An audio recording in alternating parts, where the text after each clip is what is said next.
ಇದು ವಿವಿಧ ಭಾರತಿ ಬೆಂಗಳೂರು ಆಕಾಶವಾಣಿ ವಾಣಿಜ್ಯ ಪ್ರಸಾರ ಕೇಂದ್ರ.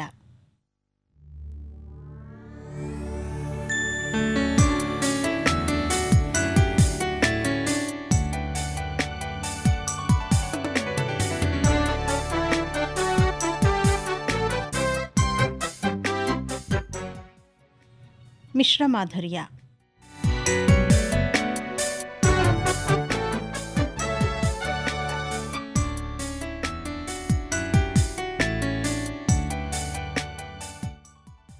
ಇಂದಿನ ಮಿಶ್ರ ಮಾಧುರ್ಯದಲ್ಲಿ ಮನೋಚಿಂತನ ಪ್ರಾಯೋಜಿತ ಕಾರ್ಯಕ್ರಮ ಪ್ರಸಾರವಾಗಿದೆ.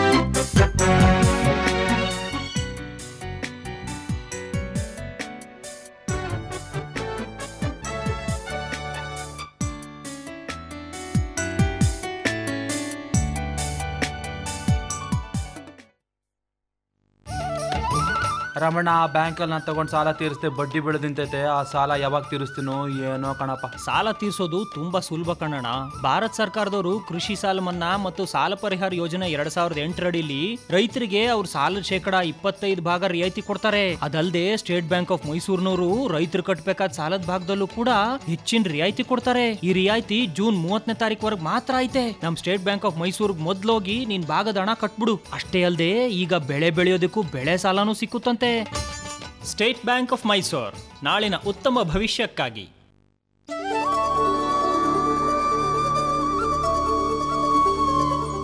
ಮನೋಚಿಂತನ ಮಾನಸಿಕ ಆರೋಗ್ಯದ ಅರಿವಿನ ಪ್ರಾಯೋಜಿತ ಕಾರ್ಯಕ್ರಮ ಸರಣಿ.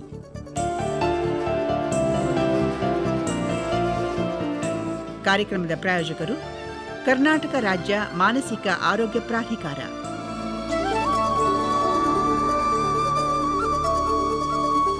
ಮನೋಚಿಂತನ ಮನಸ್ಸಿನ ಮಂಥನ.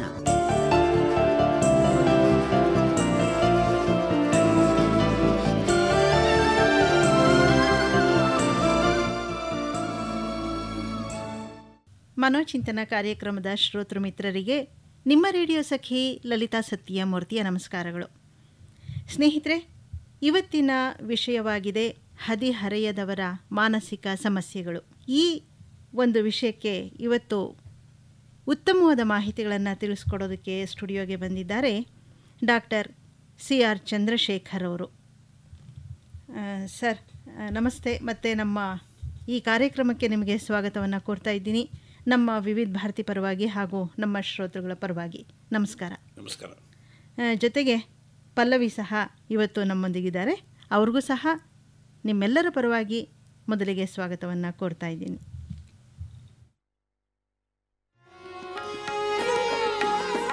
ಇದೇನ್ ಜಾನ್ಕಮ್ಮ, ಇರೋ ಒಬ್ಳು ಮಗಳ ಮೇಲೆ ಈಗ ರೇಗಾಡ್ತಿದ್ದೀರಾ? ಬನ್ನಿ ಸೀತಮ್ಮ, ಯಾಕೆ ಇತ್ತೀಚಿಗೆ ನಮ್ಮ ಮನೆಗೆ ಬರೋದೇ ಅಪರೂಪ ಆಯ್ತಲ್ಲ. ಹೋಗೆ ಸೀತಮ್ಮಂಗ್ ಒಂದ್ ಲೋಟ ಮಜ್ಜಿಗೆ ತಗೊಂಡ್ ಬಾ. ಇದನ್ನು ನಾನೇ ಹೇಳ್ಕೊಡ್ಬೇಕಾ? ಮನೆಗ್ ಬಂದವ್ರನ್ನ ಹೇಗ್ ನೋಡ್ಕೋಬೇಕು ಅಂತ ಇನ್ನೂ ಕಲ್ತಿಲ್ವಲ್ಲ. ಏನು ಬೇಡ ಜಾನ್ಕಮ್ಮ. ರಾಧಾ, ಏನು ಬೇಡ ಬಿಡು. ಏನ್ ತಪ್ಪು ಮಾಡ್ದೆ ಅಂತ ನಿನ್ ತಾಯಿ ಕೈ ನೀನ್ ಬೈಸ್ಕೊಂಡೆ? ನಾನೇನು ಮಾಡ್ಲಿಲ್ಲ ಆಂಟಿ, ಅಮ್ಮ ಸುಮ್ನೆ ನನ್ನ ಬೈಸಿರ್ತಾರೆ. ಮಳ್ಳಿ ಕಣ ನೀನು. ನೋಡಿ ಸೀತಮ್ಮ, ಇವಳು ಅವತಾರನ ಮುಂದೆಲ್ಲೇ ಕಟ್ ಮಾಡ್ಕೊಂಡಿದ್ದಾರೆ. ಅವಳು ಹುಟ್ಟು ನೋಡಿ ಅಚ್ಚಟಾಗಿ ಗಾಜಿನ ಬಳೆ ಹಾಕೊಳ್ಳೋದಿಟ್ಟು ಪ್ಲಾಸ್ಟಿಕ್ ಕಡೆಗ ತಗ್ಲ ಹಾಕೊಂಡಿದ್ದಾಳೆ. ಸ್ವಲ್ಪನೂ ಬುದ್ಧಿ ಇಲ್ಲ. ಹೋಗ್ಲಿ ಬಿಡಿ ಜಾನ್ಕಮ್ಮ, ಚಿಕ್ಕ ವಯಸ್ಸು, ಏನೇನೋ ಆಸೆ ಇರತ್ತೆ. ಇದೆಲ್ಲ ಈಗಿನ ಫ್ಯಾಷನ್ನು, ಮಾಡ್ಕೊಂಡು ಸಂತೋಷ ಪಡ್ಲಿ ಬಿಡಿ. ಏನ್ ಚಿಕ್ಕ ವಯಸ್ಸು ಸೀತಮ್ಮ, ಈ ಯುಗಾದಿ ಬಂದ್ರೆ 16 ವರ್ಷ ತುಂಬುತ್ತೆ. ಇನ್ 2 ವರ್ಷದಲ್ಲಿ ಇವಳು ಮದುವೆ ಮಾಡ್ಬೇಕು. ಇವ್ ಈ ರೀತಿ ಫ್ಯಾಷನ್ ಮಾಡ್ಕೊಂಡಿದ್ರೆ ಯಾರು ಇವಳು ಮದುವೆ ಮಾಡ್ಕೊಳ್ತಾರೆ? ಬೇಡ, ನನ್ನನ್ನು ಯಾರು ಮದುವೆ ಮಾಡ್ಕೊಳ್ಳೋದೇ ಬೇಡ ಆಂಟಿ. ಹಾಗೆಲ್ಲ ಅನ್ಬಾರ್ದಮ್ಮ. ನಮ್ಮ ಮನೇಲಿರೋ ತನಕ ನಮ್ಮ ಮಾತಿಗೆ ಸ್ವಲ್ಪ ಬೆಲೆ ಕೊಟ್ಟು ಸಂಪ್ರದಾಯದ ರೀತಿನಲ್ಲಿ ನಡ್ಕೊಂಡ್ರೆ ಸಾಕು. ಕೇಳಿದ್ರೆ ಆಂಟಿ, ಹಳೆ ಸಂಪ್ರದಾಯ ಇವ್ರಿನ್ನೂ ಬಿಟ್ಟೇ ಇಲ್ಲ. ನಮ್ಮ ಆಸೆ ಆಕಾಂಕ್ಷೆಗಳು ಏನು ಅಂತ ಇವ್ರು ಅರ್ಥನೇ ಮಾಡ್ಕೊಳಲ್ಲ. ಕಾಲಕ್ಕೆ ತಕ್ಕಂತೆ ಬದಲಾಗ್ಬೇಕನ್ನೋ ಕಾಮನ್ ಸೆನ್ಸ್ ಇಲ್ಲ ದೊಡ್ಡವ್ರಿಗೆ. ಅಲ್ಲಿ ಹೋಗ್ಬೇಡ, ಇಲ್ಲಿ ಹೋಗ್ಬೇಡ ಅಂತಾರೆ.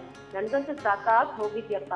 ಇವಳು ಮಾತ್ರ ಅಲ್ಲ ಸೀತಮ್ಮ, ನನ್ ಮಗನೂ ಹಾಗೆ ಬರೀ ಫ್ರೆಂಡ್ಸು ಅಂತ ಯಾವಾಗ್ಲೂ ತಿರುಗ್ತಿರ್ತಾನೆ. ಓದಲ್ಲ, ಮಾಡಲ್ಲ. ನಂಗೂ ಅಷ್ಟೇ, ಟಿವಿ ನೋಡ್ಬೇಡ, ಕಂಪ್ಯೂಟರ್ ಗೇಮ್ಸ್ ಆಡ್ಬೇಡ, ಹೋಗ್ಲಿ ಫ್ರೆಂಡ್ಸ್ ಜೊತೆ ಆಟಾಡಕ್ಕೂ ಬಿಡೋದಿಲ್ಲ. ಅಮ್ಮನ್ ದೊಡ್ಡ ಗೋಳು. ಸ್ನೇಹಿತರೆ, ಮನೋಚಿಂತನ ಕಾರ್ಯಕ್ರಮಕ್ಕೆ ಮತ್ತೊಮ್ಮೆ ಸ್ವಾಗತ. ಇವತ್ತಿನ ವಿಷಯ ಹದಿಹರೆಯದವರ ಮಾನಸಿಕ ಸಮಸ್ಯೆಗಳು ಅಂತ. ಈ ವಿಷಯಕ್ಕೆ ಸಂಬಂಧಿಸಿದಂತೆ ನಿಮ್ಮ ಪ್ರಶ್ನೆಗಳೇನಾದರೂ ಇದ್ದಲ್ಲಿ ನಮಗೆ ದೂರವಾಣಿ ಮೂಲಕ ಪ್ರಶ್ನೆಗಳನ್ನು ಕೇಳಬಹುದು. ನಮ್ಮ ದೂರವಾಣಿ ಸಂಖ್ಯೆಗಳು 22261257, ಮತ್ತೊಂದು 22264287. ಇವತ್ತು ಈ ವಿಷಯವಾಗಿ ಮಾಹಿತಿಗಳನ್ನು ತಿಳಿಸ್ಕೊಡ್ತಾ ಇದ್ದಾರೆ ನಿಮ್ಹಾನ್ಸ್ ಆಸ್ಪತ್ರೆಯ ಪ್ರಾಧ್ಯಾಪಕ ಮನೋವೈದ್ಯರಾಗಿರುವಂತಹ ಡಾಕ್ಟರ್ CR ಚಂದ್ರಶೇಖರ್ ಅವರು. ಡಾಕ್ಟ್ರೇ, ಮೊದಲಿಗೆ ಒಂದು ಪ್ರಶ್ನೆ ಏನು ಅಂತಂದರೆ, ಸುಮಾರಾಗಿ ಹದಿಹರೆಯ ಅಂತಂದರೆ 10ರಿಂದ 20 ವರ್ಷದೊಳಗಿನ ಮಕ್ಕಳು ಅಂತ ಹೇಳಬಹುದು. ಗಂಡು ಮಕ್ಕಳಾಗಲಿ ಹೆಣ್ಮಕ್ಳಾಗಲಿ ಈ ವಯಸ್ಸಿನ ಅಂತರದಲ್ಲಿರುವಂಥವರು ಹದಿಹರೆಯದವರು ಅಂತ ಹೇಳಿಬಿಟ್ಟು, ಈ ವಯಸ್ಸಿನಲ್ಲಿ ಕಂಡುಬರುವಂತಹ ಸಾಮಾನ್ಯವಾದ ಸಮಸ್ಯೆಗಳು ಯಾವ್ಯಾವು? ಸಮಸ್ಯೆ ಮೊದಲು ವೈಶಿಷ್ಟ್ಯ. ಈ ವಯಸ್ಸಿನಲ್ಲಿ ಮುಖ್ಯವಾಗಿ ದೇಹ ಬಹಳ ವೇಗವಾಗಿ ಬೆಳೆಯುತ್ತೆ. ಪುಟ್ಟದಾಗಿ ಲಂಗಾದಾವಣೆ ಹಾಕ್ಕೊಂಡು ಅಥವಾ ನಿಕ್ಕರು ಬನ್ನಿನ ಹಾಕ್ಕೊಂಡು ಓಡಾಡೋಂಥ ಹುಡುಗಿರು ಈ ವಯಸ್ಸಿನಲ್ಲಿ ಬೆಳೆದು ಪುರುಷರಾಗ್ಬಿಡ್ತಾರೆ, ಸ್ತ್ರೀಯರಾಗ್ಬಿಡ್ತಾರೆ. ವೇಗವಾಗಿ ಬೆಳೆಯುತ್ತೆ. ಹಾಗೆ ಅದರ ಜೊತೆಗೆ ಮಾನಸಿಕ ಬೆಳವಣಿಗೆ, ಹಾಗೆ ಅವರ ಬೌದ್ಧಿಕ ಬೆಳವಣಿಗೆ. ಈ ಅವಧಿಯಿಂದ ಅವರು ಮುಖ್ಯವಾದಂಥ ಪರೀಕ್ಷೆಗಳು SSLC, PUC, ನಂತರ ಎಂಟ್ರೆನ್ಸ್ ಎಕ್ಸಾಮಿನೇಷನ್, ಆ ಥರದ ಅವರ ಜೀವನವನ್ನು ರೂಪಿಸ್ತಕ್ಕಂಥ ಪರೀಕ್ಷೆಗಳನ್ನ ತೊಗೋಬೇಕಾಗತ್ತೆ. ಅಕಾಡೆಮಿಕ್ ಪರ್ಫಾರ್ಮೆನ್ಸ್ ಅಲ್ಲಿ ಅವರು ಹೆಚ್ಚು ಮಾರ್ಕ್ಸ್ ಸಿಗಬೇಕು ಅಥವಾ ಎಲ್ಲರಿಗಿಂತ ಚೆನ್ನಾಗಿ ಬರೀಬೇಕು ಅಥವಾ ಓದಬೇಕು. ಜೊತೆಗೆ ಅವರಲ್ಲಿ ಲೈಂಗಿಕ ಬದಲಾವಣೆಗಳು ಆಗಲಿಕ್ಕೆ ಶುರುವಾಗುತ್ತೆ. ಸೆಕೆಂಡ್ರಿ ಸೆಕ್ಷುವಲ್ ಕ್ಯಾರೆಕ್ಟರ್ಸ್ ಬರುತ್ತೆ. ಹುಡುಗರಲ್ಲಿ ಗಡ್ಡ ಮೀಸೆ ಬರುತ್ತೆ. ಹೆಣ್ಣು ಮಕ್ಕಳಲ್ಲಿ ಸ್ತನಗಳ ಬೆಳವಣಿಗೆ ಅಥವಾ ಋತುಸ್ರಾವ ಶುರುವಾಗುತ್ತೆ. ಗಂಡು ಮಕ್ಕಳಲ್ಲಿ ವೈರಸ್ಗಳನ್ನ ಶುರುವಾಗುತ್ತೆ. ಮತ್ತು ಅದಕ್ಕೆ ಪೂರ್ವಕ ಬರ್ತಕ್ಕಂಥ ಲೈಂಗಿಕ ಆಸೆಗಳು ಮತ್ತು ಲೈಂಗಿಕ ಬಯಕೆಗಳು ಅದನ್ನು ಹೇಗೆ ಹ್ಯಾಂಡಲ್ ಮಾಡಬೇಕು ಗೊತ್ತಾಗಲ್ಲ ಅವರಿಗೆ. ನಂತರ ಭಾವನಾತ್ಮಕ ಬೆಳವಣಿಗೆಗಳಲ್ಲಿ ಮುಖ್ಯವಾಗಿ ಅವರು ಎಮೋಷನ್ಸನ್ನು ಹೇಗೆ ಹ್ಯಾಂಡಲ್ ಮಾಡಬೇಕು, ಮುಖ್ಯವಾಗಿ ದುಃಖವನ್ನು ಹೇಗೆ ವ್ಯಕ್ತಪಡಿಸಬೇಕು, ಕೋಪವನ್ನು ಹೇಗೆ ವ್ಯಕ್ತಪಡಿಸಬೇಕು, ಅಥವಾ ಸಂತೋಷ ಆದರೆ ಹೇಗೆ ವ್ಯಕ್ತಪಡಿಸಬೇಕು, ಅಥವಾ ಯಾವುದೇ ಜಿಗುಪ್ಸೆ ಬಂತು ಇಲ್ಲ ಅಂತಂದರೆ ನಿರಾಶೆ ಆಯಿತು ಅವಾಗ ಏನು ಮಾಡಬೇಕು. ಸೊ ಭಾವನೆಗಳನ್ನು ಹ್ಯಾಂಡಲ್ ಮಾಡ್ತಕ್ಕಂಥದ್ದು ಮಕ್ಕಳಲ್ಲಾಯಿತು ಅಂತಂದರೆ ಅವರು ನೇರವಾಗಿ ವ್ಯಕ್ತಪಡಿಸ್ಬಿಡ್ತಾರೆ. ಅದೇ ವಯಸ್ಸಿನಲ್ಲಿ ಅವರು ಕಂಟ್ರೋಲ್ ಮಾಡಬೇಕಾಗತ್ತೆ. ಹಾಗೆ ಸಮಾಜ ಒಪ್ಪೋ ರೀತಿಯಲ್ಲಿ ಅದನ್ನು ಪ್ರಕಟ ಮಾಡಬೇಕಾಗತ್ತೆ. ಆಗೊಂದಿಲ್ಲ. ನಂತರ ಸಾಮಾಜಿಕ ಬೆಳವಣಿಗೆಯಲ್ಲಿ ಮುಖ್ಯವಾಗಿ ಅವರು ಈಗ ಹೆಚ್ಚು ಜವಾಬ್ದಾರಿಯುತ ನಡ್ಕೋಬೇಕಾಗತ್ತೆ. ಈಗ ಮನೆಯಲ್ಲಿ ಜವಾಬ್ದಾರಿ ತೆಗೆದುಕೋಬೇಕಾಗತ್ತೆ, ಸಾಮಾನು ತರಬೇಕಾಗತ್ತೆ, ಅಥವಾ ಹಣಕಾಸಿನ ವ್ಯವಹಾರ ಅರ್ಥ ಮಾಡ್ಕೊಳ್ಬೇಕಾಗತ್ತೆ, ಅಥವಾ ಯಾವುದೇ ಕಾಮನ್ ನಾಲೆಜ್, ಸಾಮಾನ್ಯ ಜ್ಞಾನ ಏನಿದೆ ಅದನ್ನು ಅವರು ತಿಳ್ಕೊಬೇಕಾಗತ್ತೆ. ಹೌದು. ಜೊತೆಗೆ ತಾಯಿ ತಂದೆ ಸಹ ಹೇಳ್ತಾ ಇರ್ತಾರೆ, ಹಾಗಾಗಿ ದೊಡ್ಡವರಾಗ್ತಾ ಇದ್ದೀರಾ, ದೊಡ್ಡವನಾಗ್ತಾ ಇದೆಯಾ, ದೊಡ್ಡವಳಾಗ್ತಾ ಇದೆಯಾ, ನೀನು ಹೆಚ್ಚು ಜವಾಬ್ದಾರಿ, ಜೊತೆಗೆ ಹೊರಗಿನ ವಿಷಯಗಳು ನಿನಗೆ ಗೊತ್ತಾಗಬೇಕು.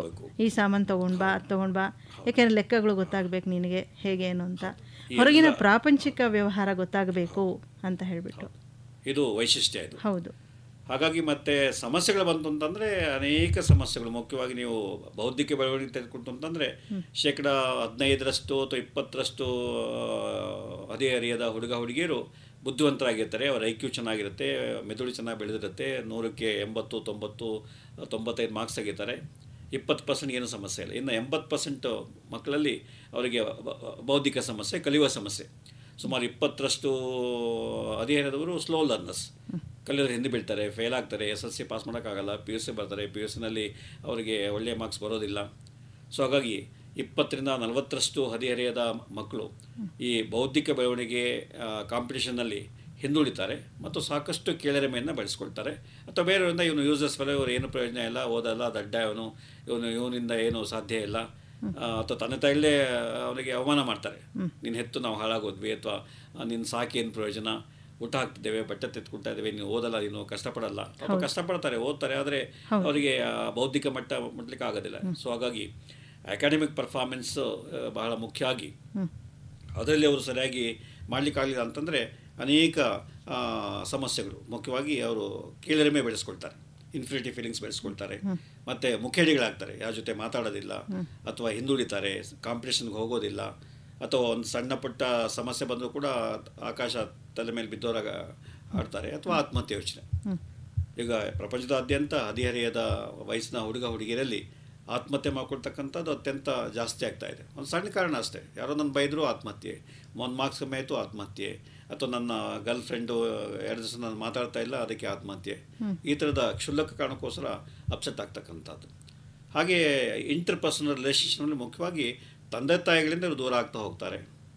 ಹಾಗೆ ಬೇರೆಯವರಿಂದ ದೊಡ್ಡವರಿಂದ ದೂರ ಆಗ್ತಾ ಹೋಗ್ತಾರೆ, ಗ್ಯಾಪ್ ಬರುತ್ತೆ, ಜನರೇಷನ್ ಗ್ಯಾಪ್ ಅಂತ ಕರಿತೀರಿ.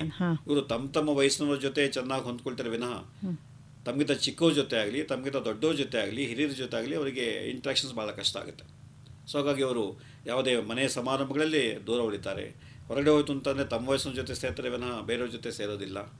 ಹಾಗೆ ಸಮಾಜದ ಬಗ್ಗೆ ಅಥವಾ ಇದರ ಬಗ್ಗೆ ಒಂದು ನೆಗೆಟಿವ್ ಆ್ಯಟಿಟ್ಯೂಡ್ ಬೆಳೆಸ್ಕೊಳ್ತಾರೆ. ಪ್ರಪಂಚ ಎಲ್ಲ ಕೆಟ್ಟು ಹೋಗ್ತಾ ಇದೆ, ನಮಗೆ ಭವಿಷ್ಯ ಇಲ್ಲ, ಎಲ್ಲ ಕಡೆ ಮೋಸ ಇದೆ, ಎಲ್ಲ ಕಡೆ ವಂಚನೆ ಇದೆ.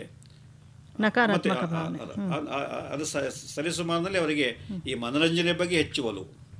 ಇವಾಗ ನೀವೇ ಹೇಳಿದ್ರೆ ಸ್ಕಿಟ್ನಲ್ಲಿ ನೋಡಿದ್ರಿ, ಹೇಗೆ ಟಿ ವಿ ನೋಡಿ ಕಾಲ ಕಳೀತಾನೆ, ಅಥವಾ ಫ್ರೆಂಡ್ಸ್ ಜೊತೆ ಓಡಾಡ್ಕೊಂಡು ಕಾಲ ಕಳೀತಾನೆ, ಅಥವಾ ಇನ್ನೊಂದು ಕ್ರಿಕೆಟ್ ಮ್ಯಾಚ್ ನೋಡ್ಕೊಂಡು ಕಾಲ ಕಳೀತಾನೆ.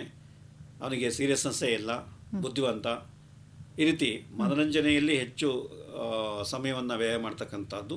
ಹಾಗೆ ಯಾವುದೇ ಜವಾಬ್ದಾರಿಯುತ ಪ್ರೊಡಕ್ಟಿವ್ ಚಟುವಟಿಕೆಯಲ್ಲಿ ಆಸಕ್ತಿಯನ್ನು ಕಳ್ಕೊಳ್ತಕ್ಕಂಥದ್ದು. ಹಾಗೆ ಒಂದು ರೀತಿ ಸಿನಿಸಿಸಮ್, ಏನೂ ಆಗೋದಿಲ್ಲ, ಯಾಕೆ ಕಷ್ಟಪಡಬೇಕು, ಹೇಗೋ ದುಡ್ಡು ಮಾಡೋದಾಯಿತು, ಹೇಗೋ ಬದುಕಿದ್ರಾಯಿತು. ಮತ್ತು ಈ ವಯಸ್ಸಲ್ಲಿ ಅವರಿಗೆ ನ್ಯಾಯ ಅನ್ಯಾಯ, ಧರ್ಮ ಅಧರ್ಮ ಅಥವಾ ಸತ್ಯ ಅಸತ್ಯಗಳ ಈ ನೈತಿಕ ಮೌಲ್ಯಗಳು ಬೆಳಿಬೇಕು. ಚಿಕ್ಕ ಮಕ್ಕಳಲ್ಲಿ ನಾವು ಹೇಳ್ಕೊಡ್ತೇವೆ ಅಷ್ಟೇ, ಇದು ಮಾಡಬೇಡ ತಪ್ಪು ಅಂದರೆ ಅದು ಕೇಳುತ್ತೆ.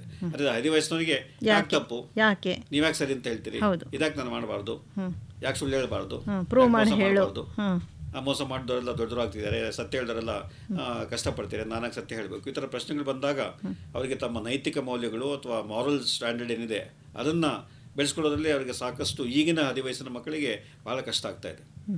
ಹಾಗಾಗಿ ಅಲ್ಲಿ ದೊಡ್ಡವರು ಮತ್ತು ಯಂಗ್ ಜನರೇಷನ್ ನಡುವೆ ಸಾಕಷ್ಟು ವ್ಯಾಗ್ಯುದ್ಧಗಳು ಮತ್ತು ಒಂದು ರೀತಿ ಕೋಲ್ಡ್ ವಾರ್ ನಡೆಯುತ್ತೆ. ಹಾಗೆ ತಂದೆ ನೋಡ್ತಾರೆ, ಅವ್ನು ಸುಳ್ಳು ಹೇಳ್ತಾನೆ, ಅಥವಾ ಅವ್ನು ಸಿಗರೇಟ್ ಸೇರ್ತಾನೆ, ಅಥವಾ ಅವನೇ ಕುಡಿತಾನೆ, ನನ್ನ ಮಾತ್ರ ಕುಡಿಬೇಡ ಅಂತ ಹೇಳ್ತಾನೆ, ನನಗೆ ಮಾತ್ರ ಸಿಗರೇಟ್ ಸೇಬೇಡ ಅಂತ ಹೇಳ್ತಾನೆ. ಎಲ್ಲ ಹಿಪೋಕ್ರೇಟ್ಸ್ ಅಂತ ಹೇಳಕ್ಕೆ ಶುರು ಮಾಡಿದ್ರು. ದೊಡ್ಡವರೆಲ್ಲ ಬರೀ ಬುದ್ಧಿವಾದ ಹೇಳ್ತಾರೆ ಅಷ್ಟೇ, ಅದು ಅವರ್ಯಾರು ಫಾಲೋ ಮಾಡೋದಿಲ್ಲ. ನಮ್ಮಿಂದ ಅವರು ಒಳ್ಳೆಯ ನಡವಳಿಕೆ ನಿರೀಕ್ಷೆ ಮಾಡ್ತಾರೆ, ಅದು ತಾವು ಅದೇ ನಡವಳಿಕೆಯನ್ನು ಫಾಲೋ ಮಾಡೋದಿಲ್ಲ, ಅಥವಾ ನಮ್ಮೇಲೆ ದಬ್ಬಾಳಿಕೆ ಮಾಡ್ತಾರೆ, ದೊಡ್ಡವರನ್ನು ಸ್ಥಾನಮಾನ ಇಟ್ಕೊಂಡು ನಮ್ಮನ್ನು ಶೋಷಣೆ ಮಾಡ್ತಾರೆ. ಈ ಥರದ ಒಂದು ರೀತಿ ರೆಬೆಲ್ ಅಂದರೆ ಪ್ರತಿಭಟಿಸ್ತಕ್ಕಂಥದ್ದು, ಅಥವಾ ವ್ಯವಸ್ಥೆಯ ವಿರುದ್ಧ ಹೋರಾಟ ಮಾಡ್ತಕ್ಕಂಥದ್ದು. ಏನು ಆ್ಯಂಗ್ರಿ ಯಂಗ್ ಮ್ಯಾನ್ ಅಂತ ಒಂದು ಕಾನ್ಸೆಪ್ಟ್ ಏನಿದೆ, ಇಲ್ಲಿ ಅವರು ಯಂಗ್ ಮ್ಯಾನ್ ಆಗೋದಕ್ಕೆ ಮೊದಲೇ 10 ವಯಸ್ಸಲ್ಲೇ ಅವರಿಗೆ ಒಂದು ಸಿಟ್ಟು ಕೋಪ ಬರಲಿಕ್ಕೆ ಶುರುವಾಗುತ್ತೆ. ಹಾಗಾಗಿ ಮನೆಯವ್ರ ವಿರುದ್ಧ ಮಾತಾಡ್ತಕ್ಕಂಥದ್ದು, ಮನೆಯವ್ರು ಏನು ಚಂಡಿಕತೆ ಆಗುತ್ತೆ, ಏನು ಮಾಡಿ ಅಂತಂದರೆ ಮಾಡಲ್ಲ, ಏನು ಮಾಡಬೇಡ ಅಂತಂದರೆ ಮಾಡ್ತಕ್ಕಂಥದ್ದು. ಲೇಟಾಗಿ ಬರಬೇಡ ಅಂತಂದರೆ ಲೇಟಾಗೆ ಬರ್ತೀನಿ, ಯಾರ ಜೊತೆ ಸೇರ್ಬೇಡೋ ಸೇರ್ತೀರಿ, ನೀವೇನು ಮಾಡ್ತೀರಿ, ಅಥವಾ ಹಣ ಖರ್ಚು ಮಾಡಿಬಿಡೋ ಖರ್ಚು ಮಾಡ್ತೀನಿ, ಅಥವಾ ಹೇಳಿ ತೊಗೊಂಡೋಗೋ ಹಣ ಹೇಳ್ದೆ ತೊಗೊಂಡೋಗ್ಬೇಡು ಅಂತ ನಾನು ಹೇಳೋದಿಲ್ಲ. ಈ ರೀತಿ ತದ್ವಿರುದ್ಧವಾಗಿ ನಡ್ಕೊಳ್ತಕ್ಕಂಥದ್ದು, ಮತ್ತು ಯಾವುದೇ ನೀತಿ ನಿಯಮಗಳನ್ನು ಭಂಗ ಮಾಡ್ತಕ್ಕಂಥದ್ದು. ಅದು ಟ್ರಾಫಿಕ್ ರೂಲ್ಸ್ ಆಗ್ಬೋದು, ಅಥವಾ ಯಾವುದೇ ನಿಯಮಗಳನ್ನು ಅವರು ಭಂಗ ಮಾಡಿ ಸಂತೋಷ ಪಡೋದಕ್ಕೆ ಇಷ್ಟಪಡ್ತೇವೆ, ಅದನ್ನು ಫಾಲೋ ಮಾಡಲಿಕ್ಕೆ ಇಷ್ಟಪಡೋದಿಲ್ಲ. ಉಲ್ಲಂಘನೆ ಮಾಡಿದಾಗಲೇ ಅವರಿಗೆ ಖುಷಿ ಏನೋ ಅಂತ ಹೇಳಿ. ಹಾಗೆ ರೋಮಾಂಚಕಾರಿ ಆಟಗಳು, ಇಲ್ಲ ಅಂತಂದರೆ ಹೈ ರಿಸ್ಕ್ ಬಿಹೇವಿಯರ್ ಶುರುವಾಗುತ್ತೆ. ಬೈಕ್ ಎತ್ಕೊಂಡು 120 ಕಿಲೋಮೀಟರ್ನಲ್ಲಿ ಸ್ಪೀಡ್ನಲ್ಲಿ ಹೋಗೋದು, ಥ್ರಿಲ್ ಅನ್ನೋದು, ನಮ್ಮ ಥ್ರಿಲ್ ಆಗುತ್ತೆ ಅಂತ ಹೇಳೋದು. ಅಥವಾ ಕಾಲೇಜಿಗೆ ಚಕ್ಕರ್ ಹಾಕಿ ಎಲ್ಲ ಕಡೆ ಹೋಗೋದು, ಹಾಗೆ ಚಕ್ಕರ್ ಹಾಕಿದ್ದನ್ನು ಹೇಗೋ ಮಾಡಿ ಯಾರ ಗಮನಕ್ಕೂ ಬರದೇ ಇರುವಾಗ ನೋಡ್ಕೊಳ್ಳೋದು, ಅದರಲ್ಲೇ ಒಂದು ಥ್ರಿಲ್ ಅವರಿಗೆ. ನೋಡು, ನಾನು ಚಕ್ಕರ್ ಹಾಕಿದೆ, ಟೀಚರ್ಗೆ ಗೊತ್ತಾಗಲೇ ಇಲ್ಲ, ಅಥವಾ ನಾನು ಈ ಸುಳ್ಳು ಹೇಳಿದೆ, ಅವರಿಗೆ ಗೊತ್ತಾಗಲೇ ಇಲ್ಲ, ಅಷ್ಟು ಬುದ್ಧಿವಂತಿಕೆ ನಾನು ಇವೆಲ್ಲ ಮಾಡ್ತೀನಿ. ಈ ಥರ ತಮ್ಮಲ್ಲೇ ಈ ಥರದ ಅನಾರೋಗ್ಯಕರ ಚಟುವಟಿಕೆ.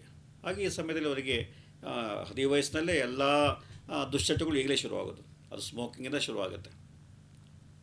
ಚೂಯಿಂಗ್ ಟೊಬ್ಯಾಕೋ ಆಗ್ಬೋದು, ಗುಟ್ಕಾ ಆಗ್ಬೋದು, ಕೈನಿ ಆಗ್ಬೋದು, ಅಥವಾ ಬೀರೋ ಬ್ರಾಂದಿ ಆಗ್ಬೋದು. ಈಗ ಗಂಡು ಮಕ್ಕಳಲ್ಲಿ ಮತ್ತು ಹೆಣ್ಣು ಮಕ್ಕಳಲ್ಲಿ ಇಬ್ಬರಲ್ಲೂ ಸ್ಮೋಕಿಂಗ್ ಮಾಡ್ತಕ್ಕಂಥದ್ದು ಮತ್ತು ಡ್ರಿಂಕ್ಸ್ ಮಾಡ್ತಕ್ಕಂಥದ್ದು ಒಂದು ರೀತಿ ಫ್ಯಾಷನ್ ಆಗುತ್ತೆ. ಅದು ನಾವು ದೊಡ್ಡವರಾಗ್ತಿದ್ದೇವೆ ಅಂತ ಹೇಳ್ಕೊಳ್ಳೋದಕ್ಕೊಂದು ಸುಲಭವಾದ ದಾರಿ. ನಾನು ಕುಡಿತೇನೆ, ಯಾರೇನು ಮಾಡೋಂಗಿಲ್ಲ, ನಾನು ಸಿಗರೇಟ್ ಸೇರ್ತೇನೆ, ನಾನು I am A liberated girl, ನನಗೆ ಗರತಿ ಗೌರಮ್ಮ ಅಲ್ಲ, ಅದು ಹಳೆ ಕಾಲದ ಹುಡುಗಿ ಅಲ್ಲ, ಬೇಕಾದ್ರೆ ಅಪ್ಪ ಅಮ್ಮನ ಮುಂದೆನೇ ಸೇರ್ತೀನಿ, ಬೇಕಾದ್ರೆ ಏನು ಮಾಡ್ತಾರೆ ನೋಡೋಣ. ಸೊ ಈ ರೀತಿ ಅನೇಕ ದುಶ್ಚಟಗಳಿಗೆ ಅವರು ತಮ್ಮಂತಾಗಿ ಒಡ್ಕೊಳ್ತಾರೆ. ಮತ್ತು ಅದನ್ನು ಮಾಡಿ ಇದೇ ನಾಗರಿಕತೆ, ಇದೇ ಮಾಡರ್ನ್ ಅಥವಾ ಆಧುನಿಕತೆ, ಹಾಗೆ ಮುಕ್ತ ಲೈಂಗಿಕತೆ. ಈಗ ಮುಖ್ಯವಾಗಿ ಮೀಡಿಯಾಗಳಲ್ಲಿ ಮತ್ತು ಇಂಟರ್ನೆಟ್ಗಳಲ್ಲಿ ಅಥವಾ ಯಾವುದೇ ವಿದ್ಯುನ್ಮಾನಗಳಲ್ಲಿ ಸೆಕ್ಸನ್ನು ಅಥವಾ ಲೈಂಗಿಕತೆಯನ್ನು ಬಹಳ ಅದ್ದೂರಿಯಾಗಿ ವೈಭವವಾಗಿ ತೋರಿಸ್ತಾ ಇರೋದ್ರಿಂದ ಅನೇಕ ಹದಿಹರೆಯದ ಹುಡುಗಿಯರಿಗೆ ಈ ವಯಸ್ಸಲ್ಲಿ ಆಸಕ್ತಿ ಇರುತ್ತೆ, ಆಸೆ ಇರುತ್ತೆ. ಅದನ್ನು ಅವರು ದುರುಪಯೋಗ ಮಾಡ್ಕೊಳ್ತಾರೆ. ಪೋರ್ನೋಗ್ರಫಿ ನೋಡೋದು, ಅಥವಾ ಇಂಟರ್ನೆಟ್ಟಲ್ಲಿ ಹೋಗಿ ನೂಡ್ ಚಿತ್ರಗಳನ್ನು ನಗ್ನ ಚಿತ್ರಗಳು ನೋಡ್ತಕ್ಕಂಥದ್ದು, ಅಥವಾ ಸಂಭೋಗ ಕ್ರಿಯೆ ನೋಡ್ತಕ್ಕಂಥದ್ದು, ಆಮೇಲೆ ಅದು ಮಾಡ್ತಕ್ಕಂಥದ್ದು. ಸೊ ನಮ್ಮ ದೇಶದಲ್ಲಿ 40% ಹುಡುಗರು, ಹಾಗೆ 15% ಹುಡುಗಿಯರು ಈ ವಿವಾಹ ಪೂರ್ವ ಲೈಂಗಿಕ ಚಟುವಟಿಕೆ ತೊಡಗುತ್ತಾರೆ ಹದಿವಯಸ್ಸಿನಲ್ಲಿ. 15% ಹುಡುಗಿಯರು ಮತ್ತು 40% ಹುಡುಗರು. ಯಾಕಂದರೆ ಅವರಿಗೆ ಅದು ಬೇಕು ಅಂತ ಅನಿಸುತ್ತೆ. ಈಗ ಅದಕ್ಕೆ ಅವಕಾಶಗಳಿದ್ದಾವೆ. ಅದರ ದುಷ್ಪರಿಣಾಮ ಏನಾಗುತ್ತೆ ಅವ್ರಿಗೆ ಗೊತ್ತೇ ಇಲ್ಲ. ಮುಂದಿನ ಭವಿಷ್ಯದ ಬಗ್ಗೆ ಯೋಚನೆ ಬರೋದಿಲ್ಲ ಅವರಿಗೆ. ಇವೆಲ್ಲ ಸಮಸ್ಯೆಗಳ ರೂಪದಲ್ಲಿ ಬರ್ತದೆ. ಹೌದು. ಸ್ನೇಹಿತರೆ, ಕೇಳ್ತಾ ಇದ್ದೀರಾ ಅಲ್ವಾ? ಇವತ್ತಿನ ಮನೋಚಿಂತನದ ವಿಷಯವಾಗಿದೆ ಹದಿಹರೆಯದವರ ಮಾನಸಿಕ ಸಮಸ್ಯೆಗಳು ಅಂತ. ಇವತ್ತಿನ ಈ ವಿಷಯದ ಬಗ್ಗೆ ಉತ್ತಮವಾದ ಮಾಹಿತಿಗಳನ್ನು ತಿಳಿಸ್ಕೊಡ್ತಾ ಇದ್ದಾರೆ ಡಾಕ್ಟರ್ CR ಚಂದ್ರಶೇಖರ್ ಅವರು. ನೀವು ಸಹ ನಿಮ್ಮ ಪ್ರಶ್ನೆಗಳು ಅಥವಾ ಸಮಸ್ಯೆಗಳು ಇದ್ದರೆ ದೂರವಾಣಿ ಮೂಲಕ ಪ್ರಶ್ನೆಗಳನ್ನು ಕೇಳಿ ಡಾಕ್ಟ್ರು ಸರಿಯಾದ ಉತ್ತರವನ್ನು ಕೊಡ್ತಾರೆ. ನಮ್ಮ ದೂರವಾಣಿ ಸಂಖ್ಯೆಗಳು 22261257 ಮತ್ತೊಂದು 22264287.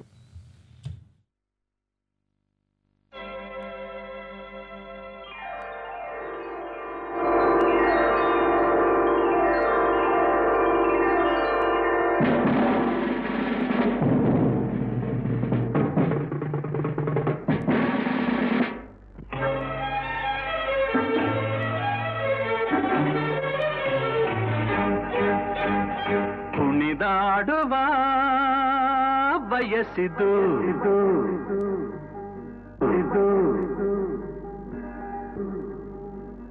ಕುಣಿದಾಡುವ ಬಯಸಿದು ನಲಿದಾಡುವ ದಿನವಿದು. ಹೆಣ್ಣು ಗಂಡು ಭೇದವಿಲ್ಲ ಇಲ್ಲಿ ಎಲ್ಲ ಒಂದು, ಹೆಣ್ಣು ಗಂಡು ಭೇದವಿಲ್ಲ ಇಲ್ಲಿ ಎಲ್ಲ ಒಂದು. ಆಹಾ ಆಹಾ ಆಹಾ ಓಹೋ ಓಹೋ ಓಹೋ.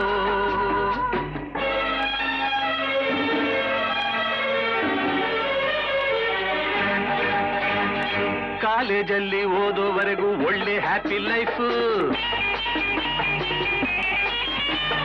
ಕಾಲೇಜ್ ಬಿಟ್ಟು ಹೋದ ಮೇಲೆ ಮತ್ತೆ ಬರದಿ ಲೈಫ್. ಕಾಲೇಜಲ್ಲಿ ಓದೋವರೆಗೂ ಒಳ್ಳೆ ಹ್ಯಾಪಿ ಲೈಫು. ಕಾಲೇಜ್ ಬಿಟ್ಟು ಹೋದ ಮೇಲೆ ಮತ್ತೆ ಬರದಿ ಲೈಫು. ಸಂತೋಷಕ್ಕೆ ಸಂಜೀವನಿ ನಮ್ಮ ಸ್ವೀಟ್ ಲಾಫು. ನನ್ನಿ ಮಾತು ಸತ್ಯ ಎನ್ನಲು ನಮ್ಮಿ ಲೈಫೇ ಪ್ರೂಫು. ಓಹೋ ಸುಖದ ಸ್ವರ್ಗ ಸೃಷ್ಟಿ ಮಾಡುವ ಕುಣಿದಾಡುವ ಬಯಸಿದು ನಲಿದಾಡುವ ದಿನವಿದು. ಹೆಣ್ಣು ಗಂಡು ಭೇದವಿಲ್ಲ ಇಲ್ಲಿ ಎಲ್ಲ ಒಂದು, ಹೆಣ್ಣು ಗಂಡು ಭೇದವಿಲ್ಲ ಇಲ್ಲಿ ಎಲ್ಲ ಒಂದು. ಆಹಾ ಆಹಾ ಆಹಾ ಓಹೋ ಓಹೋ.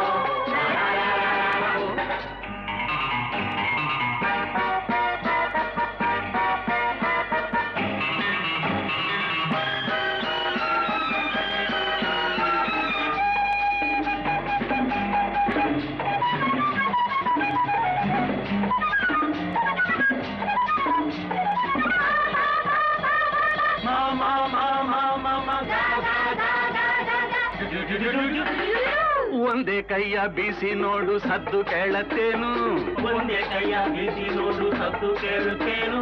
ಒಂಟಿ ಗುಬ್ಬಿಯಂತೆ ಇಲ್ಲಿ ಇದ್ದು ಮಾಡೋದೇನು, ಜಾಲಿಯಾಗಿ ಕಾಲ ಕಳೆಯ ಗಂಟು ಹೋಗೋದೇನು, ಜಾಲಿಯಾಗಿ ಕಾಲ ಕಳೆಯ ಗಂಟು ಹೋಗೋದೇನು. ಅಜ್ಜಿಯಾದ ಮೇಲೆ ಹೀಗೆ ಸೇರಬಲ್ಲೆ ಏನು,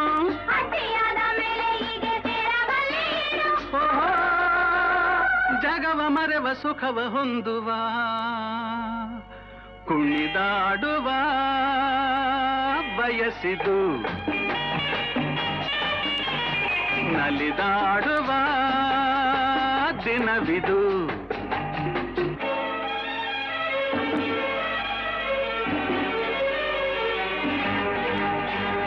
ಮದುವೆಯಾಯ್ತು ಎಂದ ಮೇಲೆ ಹೆಂಡತಿಯ ಚಿಂತೆ,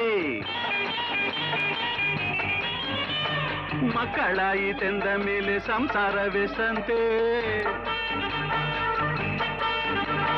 ಮದುವೆಯಾಯ್ತು ಎಂದ ಮೇಲೆ ಹೆಂಡತಿಯ ಚಿಂತೆ, ಮಕ್ಕಳಾಯಿತೆಂದ ಮೇಲೆ ಸಂಸಾರವೇ ಸಂತೆ.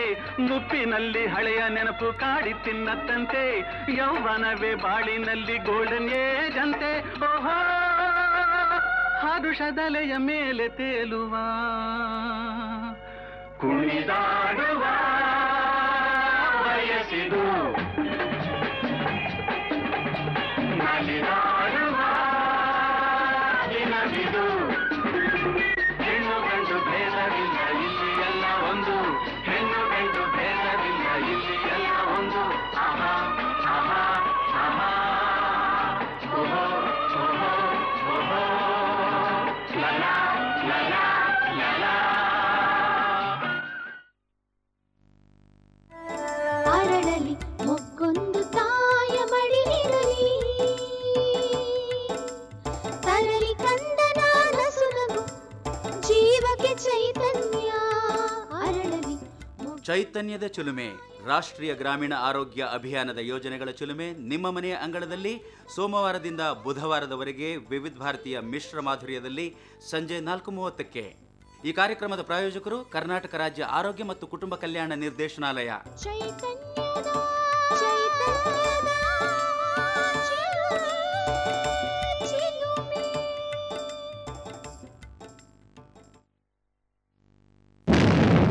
ಈ ಬಾಂಬ್ಗಳ ಸ್ಫೋಟ, ಮುಗ್ಧ ಜನರ ಹತ್ಯೆ ಬದಲಾಗುತ್ತಿರುವ ಸಮಯದ ಕರೆ. ನಾವು ಜಾಗೃತರಿರಬೇಕು ಪ್ರತಿಯೊಂದೆಡೆ ಪ್ರತಿ ಕ್ಷಣ. ಏಕೆಂದರೆ ತಮ್ಮ ತುಸು ನೋಡಿ ನಡೆ, ಮುಂದೆಯೇ ಅಲ್ಲ ಹಿಂದೆಯೂ, ಬಲಕ್ಕೂ ಅಲ್ಲ ಎಡಕ್ಕೂ, ಮೇಲಕ್ಕೂ ಅಲ್ಲ ಕೇಳಕ್ಕೂ. ತಮ್ಮ ನೆನಪಿರಲಿ, ಸಂದೇಹಾಸ್ಪದ ವಸ್ತುಗಳ ಸೂಚನೆ ಕೂಡಲೇ ಪೊಲೀಸರಿಗೆ ಕೊಡಿ. ನಿಮ್ಮ ವಾಹನಗಳನ್ನು ಅಪರಿಚಿತ ವ್ಯಕ್ತಿಗಳಿಗೆ ಮಾರಬೇಡಿ. ಪರಿಚಯ ಪಡೆದೇ ಬಾಡಿಗೆ ಮನೆ ಕೊಡಿ. ವದಂತಿ ಹರಡದಿರಿ, ಹರಡಲು ಬಿಡಬೇಡಿ.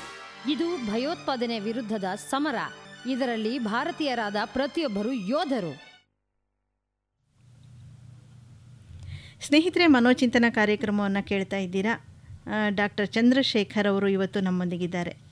ಡಾಕ್ಟ್ರೇ, ಈಗ ಮೊದಲಿಗೆ ಹೋದ ವಾರ ನಾವು ಒಂದು ಪ್ರಶ್ನೆಯನ್ನು ಕೇಳಿದ್ವಿ ಮನೋಚಿಂತನ ಕಾರ್ಯಕ್ರಮದಲ್ಲಿ. ಅದರಲ್ಲಿ ಇಬ್ಬರು ವಿಜೇತರನ್ನು ಆಯ್ಕೆ ಮಾಡಿದ್ದೀರಾ. ಅವರ ಹೆಸರುಗಳನ್ನು ಹೇಳಿ, ಅದೃಷ್ಟಶಾಲಿ ಯಾರು ಅಂತ ನೋಡೋಣ.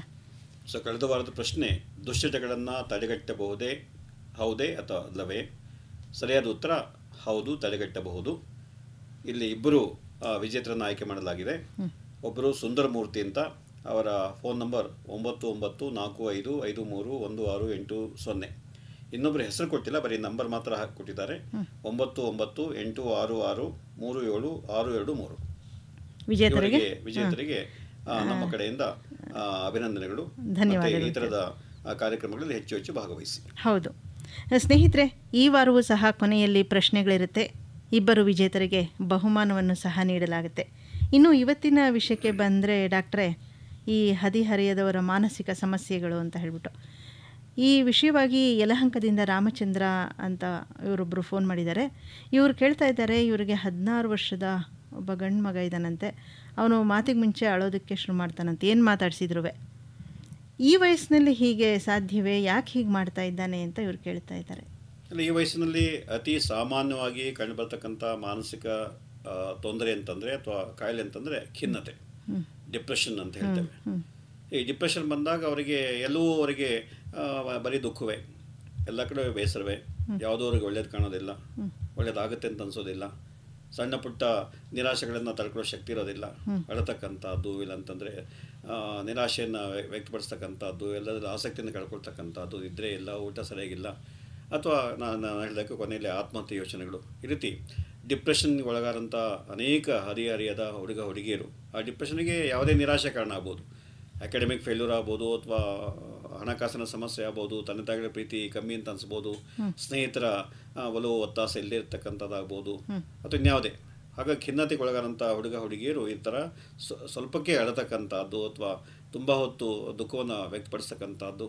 ಹಾಗಾಗಿ ಖಿನ್ನತೆಯನ್ನು ದಯಮಾಡಿ ಗುರುತಿಸಿ, ಹಾಗೆ ಅವರ ಈ ದುಃಖದ ಮೂಲ ಏನಿದೆ, ಅವರ ನಿರಾಶೆ ಏನಿದೆ, ದಯವಿಟ್ಟು ಎಲ್ಲ ತಂದೆ ತಾಯಿಗಳು ಮುಖ್ಯವಾಗಿ ಮಾಡಬೇಕಂಥದ್ದು ತಮ್ಮ ಹರಿಹದ ಹುಡುಗ ಹುಡುಗಿಯರ ಜೊತೆ ಸ್ವಲ್ಪ ಹೊತ್ತು, ಅದು ಬೆಳಿಗ್ಗೆ ಆಗ್ಬೋದು, ಮಧ್ಯಾಹ್ನ ಆಗ್ಬೋದು, ಯಾವಾಗ ಸಮಯ ಸಿಗುತ್ತೋ ಆವಾಗ ತಮ್ಮ ಮಕ್ಕಳ ಜೊತೆ ಮಾತಾಡ್ತಕ್ಕಂಥದ್ದು, ಅವರ ಕಷ್ಟ ಸುಖವನ್ನು ಕೇಳ್ತಕ್ಕಂಥದ್ದು.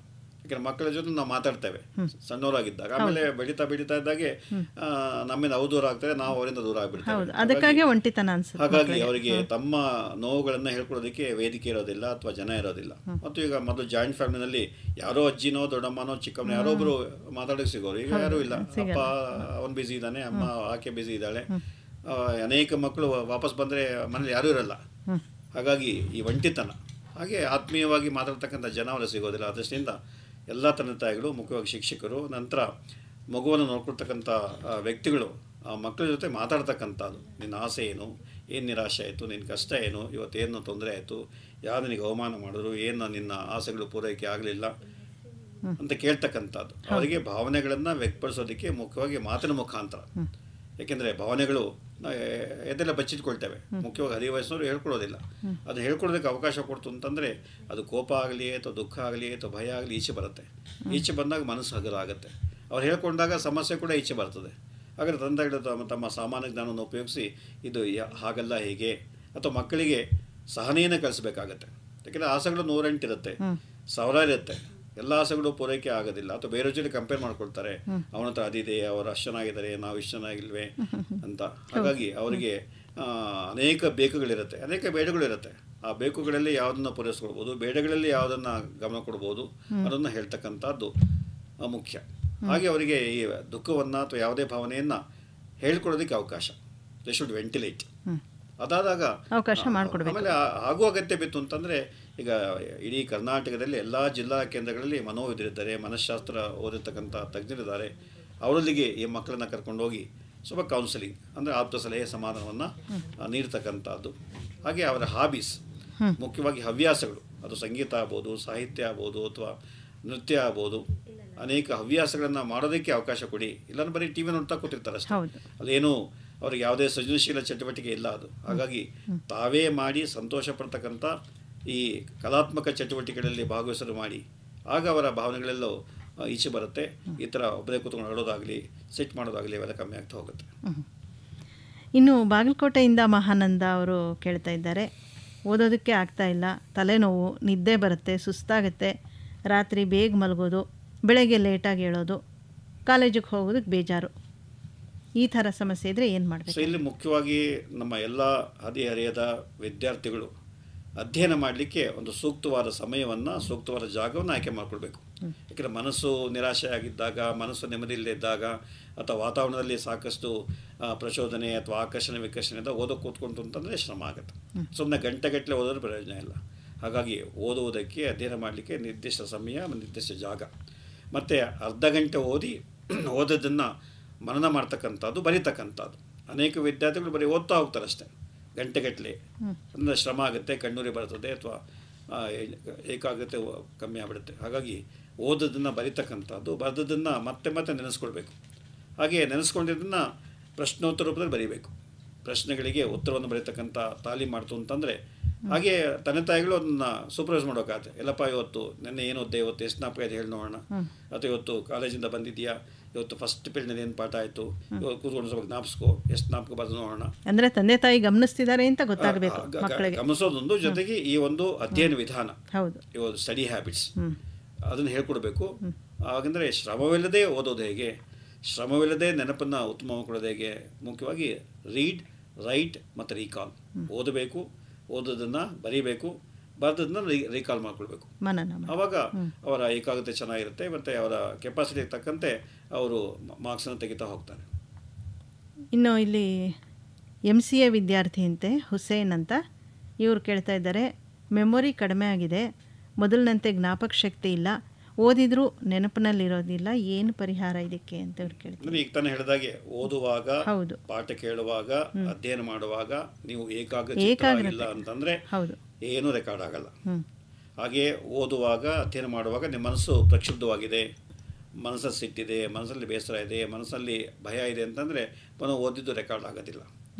ಹಾಗೆ ನೀವು ಬರೀ ಓದ್ತಾ ಹೋಗಿ ಬರೀದು ಹೋಯ್ತು ಅಂತಂದರೆ ರೆಕಾರ್ಡಿಂಗ್ ಆಗೋದಿಲ್ಲ. ಯಾಕೆಂದರೆ ರೆಕಾರ್ಡ್ ಆಗಬೇಕು ಅಂತಂದರೆ ಮೆದುಳಿನಲ್ಲಿ ಅಸಿಟೈಲ್ ಕೋಲೈನ್ ಅಂತಕ್ಕಂಥ ರಾಸಾಯನಿಕ ವಸ್ತು ಬೇಕು, ಅದು ಉತ್ಪತ್ತಿ ಆಗಬೇಕು.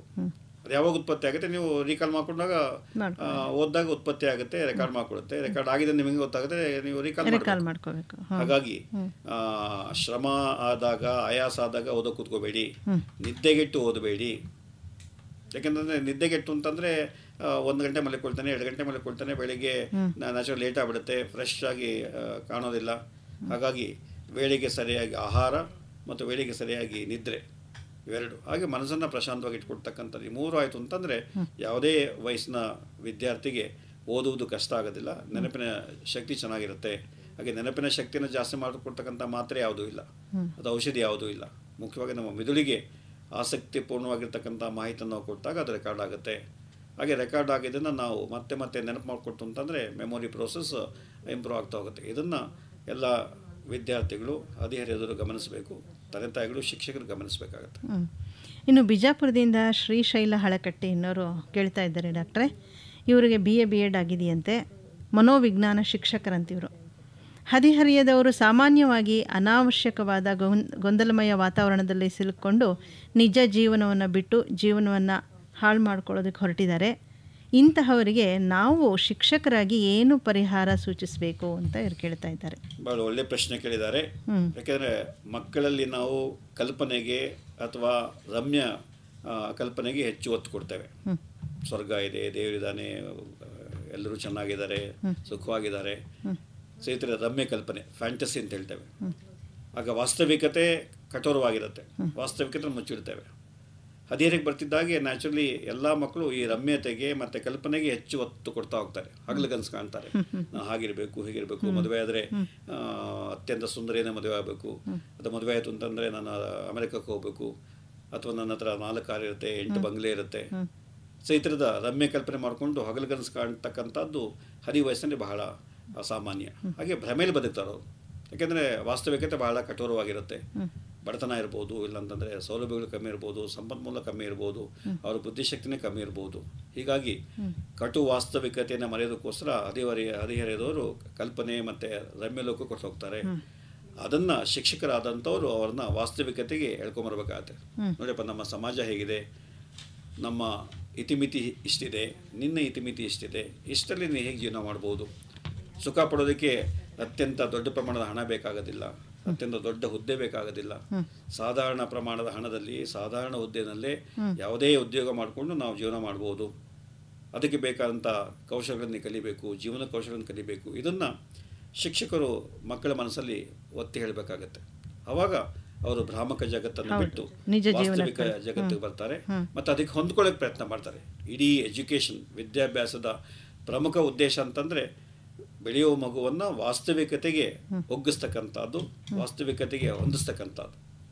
ಆ ಹೊಂದಿಕೆಯಿಂದ ಆತ ಹೇಗೆ ಬದುಕಬೇಕು, ತನ್ನ ಬೇಕು ಬೇಡಗಳನ್ನು ಹೇಗೆ ಪೂರೈಸ್ಕೊಳ್ಬೇಕು, ಹಾಗೆ ಇತರರ ಬೇಕು ಬೇಡಗಳನ್ನು ಹೇಗೆ ಸ್ವಲ್ಪ ಗಮನ ಕೊಟ್ಟು ನಾನು ಕ್ಷೇಮ ನೀವು ಕ್ಷೇಮ ಅಂತ ಕೇಳ್ತಕ್ಕಂಥ ಮನೋಭಾವವನ್ನು ಬೆಳೆಸ್ಕೊಳ್ಳೋಗಿ ಮಾಡುವಂಥದ್ದೇ ನಿಜವಾದ ವಿದ್ಯಾಭ್ಯಾಸ. ಅದಕ್ಕೆ ಅವರು B.Ed ಮಾಡಿದ್ದಾರೆ, ಟೀಚರ್ ಆಗಿದ್ದಾರೆ, ಅದಕ್ಕೆ ಅವರು ಹೆಚ್ಚು ಒತ್ತು ಕೊಡಬೇಕಾಗತ್ತೆ, ಅಥವಾ ಎಲ್ಲ ಟೀಚರ್ಸು ಈ ಕೆಲಸ ಮಾಡಬೇಕಾಗತ್ತೆ.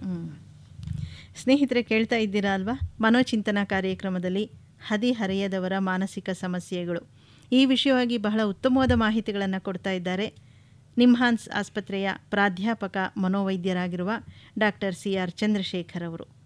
ನೀವು ಸಹ ನಿಮ್ಮ ಪ್ರಶ್ನೆಗಳಿದ್ರೆ, ಸಮಸ್ಯೆಗಳಿದ್ರೆ ಕೇಳಬಹುದು. ನಮ್ಮ ದೂರವಾಣಿ ಸಂಖ್ಯೆಗಳು 22261257 ಮತ್ತೊಂದು 22264287. ಉಮಾ ಅನ್ನೋರು ಒಂದು ಪ್ರಶ್ನೆ ಕೇಳ್ತಾ ಇದ್ದಾರೆ ಡಾಕ್ಟ್ರೆ. ಇವರು ನರ್ಸಿಂಗ್ ಕೆಲಸ ಮಾಡ್ತೀಯಾರಂತೆ. ಇನ್ನೂ ಹೆಚ್ಚು ಓದಬೇಕು ಅಂತ ಇದ್ದೆ, ಮನೆಯಲ್ಲಿ ಓದಿಸಲಿಲ್ಲ. ಮನೆಗೆ ಹೋದರೆ ನೆಮ್ಮದಿ ಸಂತೋಷನೇ ಇರೋದಿಲ್ಲ. ನನ್ನಿಂದ ದುಡ್ಡು ಬೇಕು ಅಂತ ಅಪೇಕ್ಷೆ ಪಡ್ತಾರೆ. ಪ್ರೀತಿ ದೊರೀತಾ ಇಲ್ಲ ಮನೆಯವರಿಂದ. ಚಿಕ್ಕವಳಿದ್ದಾಗಿಂದಲೂ ಪ್ರೀತಿ ಸಿಕ್ಕಲೇ ಇಲ್ಲ ಅಂತ ನಿರಾಸೆಯಾಗಿ ಇವರು ಕೇಳ್ತಾ ಇದ್ದಾರೆ. ಇವರಿಗೇನು ಉತ್ತರ ಹೇಳ್ಬೋದು? ಯಾವುದೇ ಬೆಳೆಯುವ ವ್ಯಕ್ತಿಗೆ ಅಥವಾ ಬೆಳೆದ ವ್ಯಕ್ತಿಗೆ ಮುಖ್ಯವಾಗಿ ಬೇಕಾದಂಥದ್ದು ಹೇಗೆ ಆಹಾರ ಮುಖ್ಯವೋ, ಪ್ರೀತಿ ಗಾಳಿ ಮುಖ್ಯವೋ, ಹಾಗೆಯೇ ಪ್ರೀತಿನೂ ಮುಖ್ಯ ಆಗುತ್ತೆ. ಹೌದು. ಅದು ಅನೇಕ ಕುಟುಂಬಗಳಲ್ಲಿ ನಾನಾ ಕಾರಣಗಳಿಂದ, ತಂದೆ ತಾಯಿಗಳಿಂದ ಅಥವಾ ಸಂಬಂಧಪಟ್ಟವರಿಂದ ಮಕ್ಕಳಿಗೆ ಯಾವ ಕ್ವಾಲಿಟಿ ಪ್ರೀತಿ ಸಿಗಬೇಕು, ಗುಣಮಟ್ಟದ ಪ್ರೀತಿ ಸಿಗಬೇಕು, ಸಿಗೋದಿಲ್ಲ. ಅಥವಾ ಅಲ್ಲೂ ಕೂಡ ವ್ಯವಹಾರ, ಯಾಕೆಂದರೆ ನಾವೆಲ್ಲ ಕಮರ್ಷಿಯಲೈಸ್ ಆಗ್ತಿದ್ದೇವೆ, ಕುಟುಂಬಗಳು ಕಮರ್ಷಿಯಲೈಸ್ ಆಗ್ತಿವೆ. ಲಾಭ ಏನು, ನನ್ನ ಮಗಳು ಸಂಪಾದನೆ ಮಾಡ್ತಿದ್ರೆ ಆ ದುಡ್ಡೆಲ್ಲ ನಮಗೆ ಕೊಡಲಿ, ಈ ಥರದ ಪ್ರೀತಿಯನ್ನು ಅಥವಾ ವಿಶ್ವಾಸವನ್ನು ಹಣದ ರೂಪದಲ್ಲಿ ಅದರ ಹಣದ ತುಲನೆ ಮಾಡಿ ಮಾಡ್ತಕ್ಕಂಥದ್ದು, ಅಥವಾ ನಾನಾ ಕಾರಣಗಳಿಂದ ಕೆಲವು ಮಕ್ಕಳನ್ನ ರಿಜೆಕ್ಟ್ ಮಾಡ್ತಾರೆ, ತಿರಸ್ಕಾರ ಮಾಡ್ತಾರೆ, ಕೆಲವು ಮಕ್ಕಳನ್ನ ಹೆಚ್ಚು ಪ್ರೀತಿ ಮಾಡ್ತಾರೆ, ಮುದ್ದು ಮಾಡ್ತಾರೆ. ಇದು ಅನೇಕ ತಂದೆಗಳು ತಮಗೆ ಗೊತ್ತಿಲ್ಲದೆ ಮಾಡ್ತಕ್ಕಂಥ ದೊಡ್ಡ ತಪ್ಪಾಗುತ್ತೆ. ಹಾಗಾಗಿ ಈ ವ್ಯಕ್ತಿಗೆ ಪ್ರೀತಿ ವಿಶ್ವಾಸ ಸಿಗಲಿಲ್ಲ ಅಂತಂದರೆ ಈಗ ಅದ್ರ ಬಗ್ಗೆ ದುಃಖ ಪಡೋ ಬದಲು, ಅಥವಾ ತಂದೆ ತಾಯಿಗಳಿಗೆ ಹಣದ ಅಗತ್ಯ ಇರ್ಬೋದು, ಬಡತನ ಇರ್ಬೋದು, ನಾನು ಸಂಪಾದನೆ ಮಾಡೋದಲ್ಲಿ ಅವ್ರಿಗೊಂದಷ್ಟು ಕೊಟ್ಬೇಡೋಣ, ಅವ್ರು ಸಂತೋಷವಾಗಿರಲಿ. ಜೊತೆಗೆ ಪ್ರೀತಿ ವಿಶ್ವಾಸ ಯಾರಿಂದ ಸಿಗುತ್ತೆ? ಸ್ನೇಹಿತರಿಂದ ಸಿಗ್ಬೋದು, ಮುಂದೆ ಈಕೆ ಮದುವೆ ಆಯಿತು ಅಂತಂದರೆ ಗಂಡನಿಂದ ಸಿಗ್ಬೋದು, ಅಥವಾ ಆಕೆ ಶುಶ್ರೂಷೆ ಮಾಡ್ತಕ್ಕಂಥ ರೋಗಿಗಳಿಂದ ಸಿಗ್ಬೋದು, ರೋಗಿ ಮನೆಯವರಿಂದ ಸಿಗ್ಬೋದು. 10 ಜನಕ್ಕೆ ನೆರವಾದಾಗ ಆ ಜನ ನಮಗೆ ಪ್ರೀತಿಯನ್ನು ತೋರಿಸ್ಬೋದು. ಹಾಗಾಗಿ ಪ್ರೀತಿ ಒಂದು ಮೂಲದಿಂದ ಬರದೇ ಇದ್ದಾಗ ಇನ್ನೊಂದು ಮೂಲದಿಂದ ಪಡೆಯೋದಕ್ಕೆ ನಾವು ಪ್ರಯತ್ನ ಮಾಡ್ತಕ್ಕಂಥದ್ದು. ಒಂದು ಮೂಲದಿಂದ ಬರಲಿಲ್ವೇ ಅಂತ ಚಿಂತೆ ಮಾಡಿ ನಿರಾಶೆ ಪಟ್ಕೊಂಡ್ರೆ ಮನಸ್ಸಿಗೆ ನೋವು ಅಷ್ಟೇ. ಆಗ ಹೌದು, ತಂದೆ ತಾಯಿ ನಾನು ಪ್ರೀತಿ ಮಾಡಬೇಕಾಯ್ತು, ಪ್ರೀತಿ ಮಾಡ್ತಿಲ್ಲ, ಒಂದು ದುಡ್ಡು ಕೇಳ್ತಿದ್ದಾರೆ, ಕೊಟ್ಬೇಡೋಣ. ಆದರೆ ನಾನು ಪ್ರೀತಿಯನ್ನು ಪಡಿಬೇಕಾದ್ರೆ ಏನು ಮಾಡಬೇಕು, ಯಾರಿಂದ ಪಡಿಬಹುದು, ಅಥವಾ ನಾನು ಪ್ರೀತಿ ಕೊಡ್ತೇನೆ ಆಮೇಲೆ ಅದು ವಾಪಸ್ ಬರುತ್ತೆ. ಹೌದು. ಹಾಗಾಗಿ ಪ್ರೀತಿ ವಿಶ್ವಾಸ ಅಂತಕ್ಕಂಥದ್ದು ಮಾರಾಟ ಸರಕಾಗಬಾರ್ದು, ಅಥವಾ ನಾನು ಇಷ್ಟು ಕೊಡ್ತೇನೆ ಎಷ್ಟು ವಾಪಸ್ ಬರಲಿ ಅನ್ನೋ ರೀತಿಯಲ್ಲಿ ನಾವು ವರ್ತಿಸಬಾರ್ದು. ಹಾಗಾಗಿ ಯಾವುದೇ ಅಪೇಕ್ಷೆ ಇಲ್ಲದೇ ನಿರಪೇಕ್ಷಿತವಾಗಿ ಪ್ರೀತಿಯನ್ನು ವಿಶ್ವಾಸ ನಾವು ಇನ್ನೊಬ್ಬರು ತೋರಿಸ್ತಕ್ಕಂಥದ್ದು, ಮತ್ತು ಅದು ಸಿಕ್ಕಾಗ ಯಾರನ್ನಾರು ಸಿಗ್ಬೋದು, ಸಂತೋಷ ಪಡ್ತಕ್ಕಂಥದ್ದು. ಈ ಒಂದು ಮನೋವೃತ್ತಿಯನ್ನು ನಾವು ಬೆಳೆಸ್ಕೋಬೇಕಾಗತ್ತೆ. ಡಾಕ್ಟ್ರೇ, ನೀವು ಹೇಳ್ತಾ ಇರೋದು ಕೇಳಿದರೆ ಪ್ರತಿಯೊಬ್ಬ ಮನುಷ್ಯನಿಗೂ ಸಹ ಈ ಒಂದು ಹದಿಹರೆಯ ಅನ್ನೋದು ದಾಟ್ಕೊಂಡೇ ಎಲ್ಲರೂ ಮುಂದೆ ಬರಬೇಕು. ಅಂಥದ್ರಲ್ಲಿ ಈಗಿನ ಹದಿಹರೆಯದವರಲ್ಲಿ ಇದು ಬಹಳ ಹೆಚ್ಚಿನ ಒಂದು ದೊಡ್ಡ ವಿಷಯವಾಗಿದೆ. ಏನು ಮಾನಸಿಕ ಸಮಸ್ಯೆಗಳು. ಈಗ ನಾವೆಲ್ಲ ಒಟ್ಟು ಕುಟುಂಬದಲ್ಲಿ ಬೆಳೆದ್ವಿ, 8-10 ಮಕ್ಕಳು, ಯಾವುದೇ ಒಂದು ಸಮಸ್ಯೆ ಇಲ್ಲ, ಯಾವ ರೀತಿ ಇಲ್ಲದೇ ಯಾವುದೇ ಒಂದು ಉದ್ವೇಗಕ್ಕೂ ಒಳಗಾಗ್ದೇ ನಮ್ಮ ಪಾಡಿಗೆ ನಾವು ಬೆಳೆದು ಬಂದ್ವಿ. ಈಗಿನ ಮಕ್ಕಳಲ್ಲಿ ಏನಾಗಿದೆ ಅಂದರೆ ಅದೇ ಸಂಕೀರ್ಣ ಸಣ್ಣ ಕುಟುಂಬಗಳು, ತಂದೆ ತಾಯಿ ಮಗು ಅಂತ ಇದ್ದಾಗ ಒಂಟಿತನ ಹೆಚ್ಚು ಕಾಡ್ತಾ ಇರುತ್ತೆ, ನಿರೀಕ್ಷೆಗಳು ಜಾಸ್ತಿ, ವಿದ್ಯುನ್ಮಾನಗಳು, ಅವ್ರ ಮುಂದೆ ಇರ್ತಕ್ಕಂಥ ಕನಸುಗಳು, ಹೌದು, ಅವ್ರ ಮುಂದೆ ಇರ್ತಕ್ಕಂಥ ಭ್ರಮಾಲೋಕ. ಯಾವುದೇ ಟಿವಿ ಪ್ರೋಗ್ರಾಮ್ ತೆಗೆದುಕೊಳ್ಳಿ ಅಥವಾ ಯಾವುದೇ ಸಿನಿಮಾ ನೋಡಿ, ಅಲ್ಲಿ ಒಂದು ಭ್ರಮಾಲೋಕ ಸೃಷ್ಟಿ ಮಾಡ್ತಾರೆ. ಅದು ಹುಡುಗನ ಶಕ್ತಿ ಬಗ್ಗೆ ಆಗ್ಬೋದು, ಹುಡುಗಿಯ ಸೌಂದರ್ಯದ ಬಗ್ಗೆ ಆಗ್ಬೋದು, ಅಥವಾ ಇರತಕ್ಕಂಥ ಮನೆ ಬಗ್ಗೆ ಆಗ್ಬೋದು, ಅಥವಾ ಇವೆಲ್ಲ ಭ್ರಾಮಕ ಜಗತ್ತನ್ನ ನಮ್ಮ ಹದಿಹರೆಯದವರ ಮುಂದೆ ಇಟ್ಟು ಕೇಳ್ತಾರೆ. ಪಾಪ ಇವರಿಗೆ ಕನಸು ಕಾಣ್ತಾನೆ, ಇದು ನಮಗಿಲ್ವೇ, ಅಥವಾ ಎಲ್ಲೋ ಕೆಲವರು ಸಿಗ್ತಾ ಇದೆ, ನಮಗೆ ಸಿಗ್ತಾ ಇಲ್ವೇ, ಈ ಥರ 100ಕ್ಕೆ 70%, 80% ಹದಿಹರೆಯದವರು ಒಂದು ನಿರಾಶಾ ಜೀವನವನ್ನೇ ಬದುಕ್ತಾರೆ. ಹೌದು. ಜೊತೆಗೆ ಈಗಿನ ಹದಿಹರೆಯದ ಮಕ್ಕಳಲ್ಲಿ ಸಾಮಾನ್ಯವಾಗಿ ನಾವು ಕಾಣ್ತಾ ಇರೋದು ಕೋಪ, ಬಹಳ ಕೋಪ ಜಾಸ್ತಿ ಆಗ್ತಾ ಇದೆ. ಸಣ್ಣ ಪುಟ್ಟ ಒತ್ತಡಗಳು ಬಂದರೆ, ಯಾವುದಾದ್ರೂ ಒಂದು ಒತ್ತಡ ಅಂತ ಏನಾದರೂ ಒಂದು ಬಂದರೆ ಅದು ತುಂಬ ಉದ್ವೇಗಕ್ಕೊಳಗಾಗೋದು. ಇದನ್ನು ನನ್ನ ಕೈಲಿ ಪರಿಹಾರ ಮಾಡೋದಕ್ಕೆ ಸಾಧ್ಯ ಇಲ್ಲ ಅನ್ನೋ ಮಟ್ಟಕ್ಕೆ ಅವ್ರು ತೀರ್ಮಾನಕ್ಕೆ ಬಂದುಬಿಡ್ತಾರೆ. ಆಮೇಲೆ ಜೊತೆಗೆ ಒಂದು ತತ್ಕಾಲದ ಮನೋರಂಜನೆ ಏನಿರುತ್ತೆ ಅದಕ್ಕೆ ಹೆಚ್ಚು ಪ್ರಾಮಿನೆನ್ಸ್ ಕೊಡೋದು, ಹೀಗೆಲ್ಲ ನಡ್ಕೊಳ್ತಾರೆ. ಇದಕ್ಕೆ ಯಾವುದಾದ್ರೂ ಪರಿಹಾರಗಳಿವೆಯಾ ಏನು? ಅಲ್ಲ, ಮೂಲ ಪುನಃ ನಾವು ಅಲ್ಲಿಗೆ ಬರಬೇಕಾಗತ್ತೆ. ಇವರ ಅಗತ್ಯಗಳು ಮತ್ತು ನಿರೀಕ್ಷೆಗಳು. ಯಾವಾಗ ಅಗತ್ಯಗಳು ಪೂರೈಕೆ ಆಗೋದಿಲ್ಲ, ನನಗೆ ಇಂಥದೇ ಆಹಾರ ಬೇಕು, ಇಂಥದೇ ಬಟ್ಟೆ ಬೇಕು, ಇಂಥದೇ ಫ್ಯಾಷನ್ ಮಾಡಬೇಕು ಅಂತ ಆ ನಿರೀಕ್ಷೆ ಮಟ್ಟಕ್ಕೆ ಬರ್ತಿದ್ದಾಗ ಅಸಹನೆ ಶುರುವಾಗುತ್ತೆ. ಅಪ್ಪ ಅಮ್ಮ ಕೊಡಿಸ್ಲಿಲ್ಲ, ಅಥವಾ ಅವರು ಸಾಕಷ್ಟು ಹಣ ಸಂಪಾದನೆ ಮಾಡಿಲ್ಲ, ಅಥವಾ ನನಗೆ ಕಮ್ಮಿ ಕೊಡ್ತಿದ್ದಾರೆ, ಇನ್ನೊಂದು ತಂಗಿಗೆ ತಮ್ಮನ್ನು ಜಾಸ್ತಿ ಕೊಡ್ತಾರೆ. ಈ ರೀತಿ ಕುಟುಂಬದಲ್ಲಿರ್ತಕ್ಕಂಥ ವಾತಾವರಣ ಅಥವಾ ಸಮಾಜದಲ್ಲಿರ್ತಕ್ಕಂಥ ವಾತಾವರಣ ನೋಡಿ ಅವರಿಗೆ ಈ ಅಸಹನೆ ಬೆಳೀತಾ ಹೋಗುತ್ತೆ. ತೃಪ್ತಿ ಇಲ್ಲ. ಯಾವಾಗ ತೃಪ್ತಿಲೂ ಅತೃಪ್ತಿ ಮನೆ ಮಾಡುತ್ತೆ. ಅತೃಪ್ತಿ ಮನೆ ಮಾಡಿದಾಗ ಆ ಸಹನೆ ಕಮ್ಮಿ ಆಗುತ್ತೆ, ಸಿಟ್ಟು ಜಾಸ್ತಿ ಆಗ್ತಾ ಹೋಗುತ್ತೆ. ಸೊ ಹಾಗಾಗಿ ಹದಿಹರೆಯದವರಲ್ಲಿ ಸಿಟ್ಟು ಜಾಸ್ತಿ ಆಗೋದಕ್ಕೆ, ಅವರ ಆಕ್ರಮಣಶೀಲತೆಗೆ ಮುಖ್ಯವಾದ ಕಾರಣ ಫ್ರಸ್ಟ್ರೇಷನ್ಸ್ ಅಥವಾ ನಿರಾಶೆಗಳು.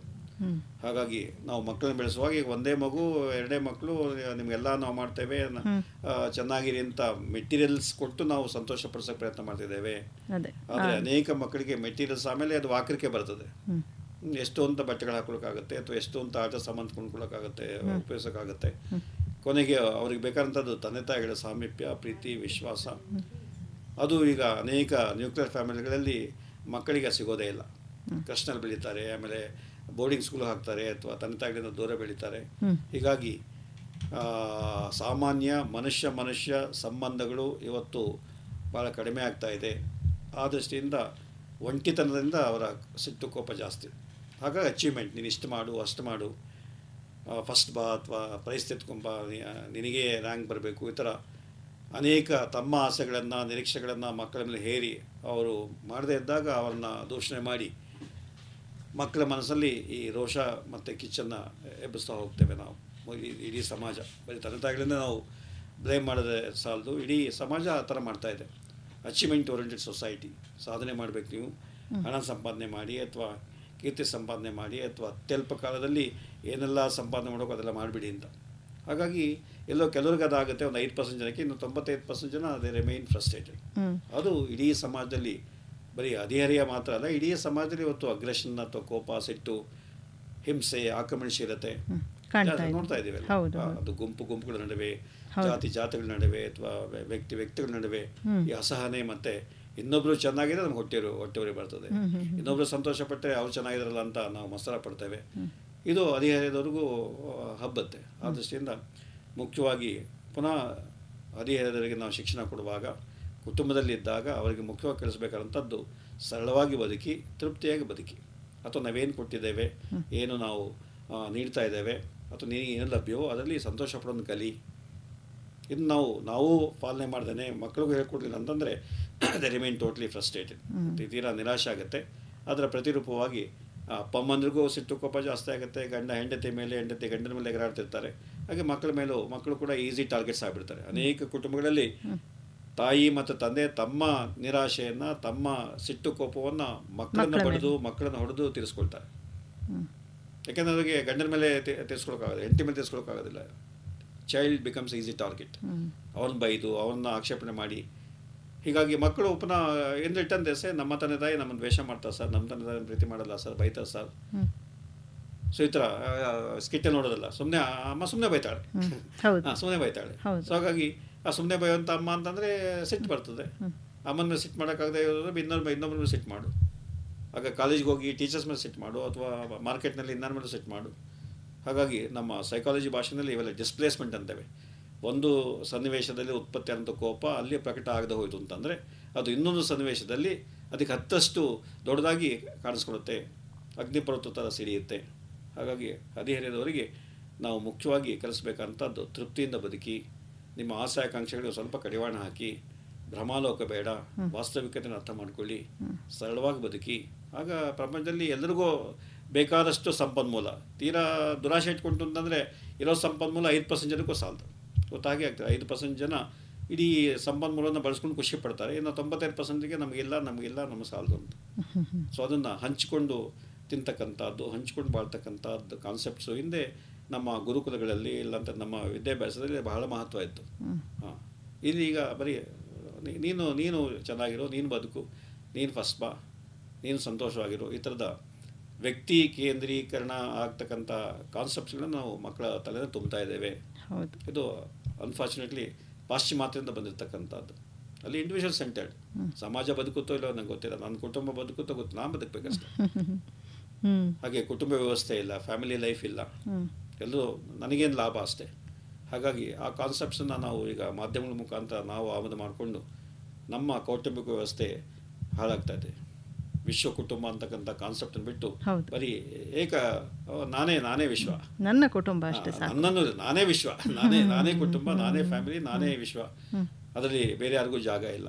ಇದ್ರೆ ಅವರು ನನಗೇನು ಸಹಾಯ ಮಾಡ್ಬೋದು ಅಷ್ಟೇ, ನನಗೇನು ಕೊಡಬಲ್ಲರಷ್ಟೇ, ನಾನು ಯಾರಿಗೂ ಏನು ಕೊಡಬೇಕಾದಿಲ್ಲ. ಈ ಥರದ ಅತಿ ಸ್ವಾರ್ಥ ಮನೋಭಾವ, ಸಂಕುಚಿತ ಮನೋಭಾವವನ್ನು ನಾವು ಬೆಳೆಸ್ತಾ ಹೋಗ್ತಾ ಇದ್ದೇವೆ. ಆ ದೃಷ್ಟಿಯಿಂದ ಇದು ಬದಲಾವಣೆ ಆಗಬೇಕು. ಹೌದು. ಇನ್ನು ಡಾಕ್ಟ್ರೇ, ಬಹಳಷ್ಟು ನಮ್ಮ ಶ್ರೋತೃಗಳು ಪ್ರಶ್ನೆಗಳನ್ನು ಕೇಳಿದ್ದಾರೆ. ಸುಮಾರಾಗಿ ಎಲ್ಲರದ್ದು ಒಂದೇ ವಿಷಯ ಆಗಿದೆ. ರಾಯಚೂರಿನಿಂದ ಶರಣಪ್ಪ ಅನ್ನೋರು, ಕೂರ್ಗಿಂದ ಅನಸೂಯ ಅವರು, ರಾಯಚೂರಿನಿಂದ ಪ್ರವೀಣ್ ಅನ್ನೋರು, ಇವರೆಲ್ಲ ಕೇಳ್ತಾ ಇರೋದು ಹಾಗೆ.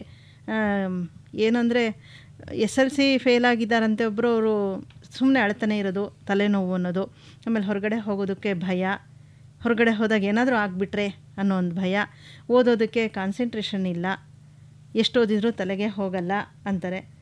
ಹಾಗೆಯೇ ಬೊಮ್ಮನಹಳ್ಳಿಯಿಂದ ವೆಂಕಟರಮಣ ಅವರು ಸಹ ಕೇಳ್ತಾ ಇದ್ದಾರೆ. ಎಲ್ಲರದ್ದು ಸಹ ಸಾಮಾನ್ಯವಾದ ಪ್ರಶ್ನೆನೇ ಆಗಿದೆ ಇವೆಲ್ಲ. ಇದು ಒಂದು ಪುಸ್ತಕ ಇದೆ, ನಾನೇ ಬರೆದಿರ್ತಕ್ಕಂಥದ್ದು. ವಿದ್ಯಾರ್ಥಿಗಳೇ ನಿಮ್ಮ ಸಾಮರ್ಥ್ಯವನ್ನು ಹೆಚ್ಚಿಸಿಕೊಳ್ಳಿ, ಹಾಗೆ ಜ್ಞಾಪಶಕ್ತಿ ವೃದ್ಧಿ ಹೇಗೆ. ಇದು ನಮ್ಮ ಕರ್ನಾಟಕ ಪ್ರಕಾಶನದವರು ಈ ಪುಸ್ತಕಗಳನ್ನು ಹೊರತಂದಿದ್ದಾರೆ. ಎಲ್ಲ ಪುಸ್ತಕದ ಅಂಗಡಿಯಲ್ಲಿ ಸಿಗುತ್ತೆ. ಸೊ ಅದು ದೃಷ್ಟಿಯಿಂದ ಹಾಗೆ ಇಂಗ್ಲೀಷಲ್ಲಿ how to improve learning and memory, how to manage emotions, ಈ ಥರದ ಅನೇಕ ಪುಸ್ತಕಗಳು ಮತ್ತು ವ್ಯಕ್ತಿತ್ವ ವಿಕಾಸನ ಪುಸ್ತಕಗಳು ಕನ್ನಡದಲ್ಲೂ ಬೇಕಾದಷ್ಟು ಒಂದು 40 ಜನ ನಮ್ಮ ಕನ್ನಡದವರೇ ಬರೆದಿದ್ದಾರೆ. ಇದು ಯಾವುದೇ ನೀವು ಪುಸ್ತಕಗಳಿಗೆ ಹೋಯ್ತು ಅಂತಂದರೆ ಈ ಪುಸ್ತಕಗಳು ವ್ಯಕ್ತಿತ್ವ ವಿಕಸನ ಅಥವಾ ಮಕ್ಕಳ ಸಮಸ್ಯೆಗಳು ಅಥವಾ ಮಕ್ಕಳನ್ನು ಹೇಗೆ ಬೆಳೆಸಬೇಕು ಅಥವಾ ಹೇಗೆ, ಈಗ ಮುಖ್ಯವಾಗಿ ಇಲ್ಲಿ ಈ ಪ್ರಶ್ನೆಯಿಂದ ಮುಖ್ಯವಾಗಿ ನಾವು ಕಲ್ತ್ಕೋಬೇಕಂತದ್ದು ಮಕ್ಕಳಿಗೆ ಗೆಲ್ಲಿ ಅಂತ ಹೇಳ್ತೇವೆ, ಅದು ಸೋತಾಗ ಏನು ಮಾಡಬೇಕು ಅಂತ ಹೇಳ್ಕೊಡ್ಬೇಕು. ಅದು ಪರೀಕ್ಷೆಯಲ್ಲಿ ಸೋಲ್ಬೋದು ಅಥವಾ ಆಟದಲ್ಲಿ ಸೋಲ್ಬೋದು. ಕ್ರಿಕೆಟ್ನಲ್ಲಿ ಗೆದ್ಬಿಟ್ರೆ ಅವನ್ನ ಇಂದ್ರ ಚಂದ್ರ ಹೋಗಿರ್ತೇವೆ, ಅವ್ರಿಗೆ ಬೆಳ್ಳಿ ಬ್ಯಾಟ್ ಕೊಡ್ತೇವೆ. ಸೋತು ಅಂದರೆ ಬಾಯಿ ಬಂದ ಬೈತೇವೆ ಅವ್ರನ್ನ. ಹಾಗಾಗಿ ಸೋಲೋದು ಯಾಕೆ ಸೋಲ್ತೇವೆ, ಸೋತಾಗ ಏನು ಮಾಡಬೇಕು, ಸೋಲನ್ನು ಹೇಗೆ ಅಕ್ಸೆಪ್ಟ್ ಮಾಡ್ಕೊಳ್ಬೇಕು, ಮತ್ತು ಮುಂದಿನ ಹೆಜ್ಜೆ ಗೆಲ್ಲಬೇಕು ಹೇಗೆ. ಈಗ SSLCನಲ್ಲಿ 65% ಜನ 60% ಜನ ಫೇಲ್ ಆಗ್ತಾರೆ. PUCನಲ್ಲಿ ಇನ್ನೂ ಜಾಸ್ತಿ ಜನ ಫೇಲ್ ಆಗಿದ್ದಾರೆ. ಸೊ ಹಾಗಾಗಿ ಈ ವಿಫಲತೆ ಆದಾಗ ಯಾಕೆ ವಿಫಲತೆ ಆಯಿತು, ಪರೀಕ್ಷೆಯಲ್ಲಿ ಯಾಕೆ ಫೇಲ್ ಆದೆ ನಾನು, ಮುಂದೆ ಏನು ಮಾಡಬೇಕು, ಅದರಿಂದ ಮಕ್ಕಳಿಗೆ ಬೆಳೆಯುವ ಮಕ್ಕಳಿಗೆ ವಿಫಲತೆ ಅಂದ್ರೇನು, ಫೇಲ್ ಅಂದ್ರೇನು, ಯಾಕೆ ಆಗುತ್ತೆ, ಅದನ್ನು ನಿಭಾಯಿಸೋದು ಹೇಗೆ ಅಂತ ಹೇಳ್ಕೊಡ್ಬೇಕಾಗತ್ತೆ. ಇಲ್ಲಾಂತಂದರೆ ಅವರು ಫೇಲ್ ಆದಾಗ ತೀರಾ ನಿರಾಶರಾಗ್ತಾರೆ, ಅವ್ರನ್ನ ಕೀಳರಿಮೆ ಬಾಧಿಸುತ್ತೆ, ಮುಂದೆ ಅವರು ತೀರಾ ಕುಬ್ಜರಾಗಿ ಉಳಿದು ಬಿಡ್ತಾರೆ. ಸೊ ಅದರಿಂದ ಎಲ್ಲ ತಂದೆ ತಾಯಿಗಳು, ಶಿಕ್ಷಕರು ಮಕ್ಕಳಿಗೆ ಮತ್ತೆ ಈ ಥರ ರಿಸಲ್ಟ್ ಬಂದಾಗ ಫೇಲ್ ಆದ ಎಲ್ಲ ವಿದ್ಯಾರ್ಥಿಗಳನ್ನ ಕರಿಬೇಕು.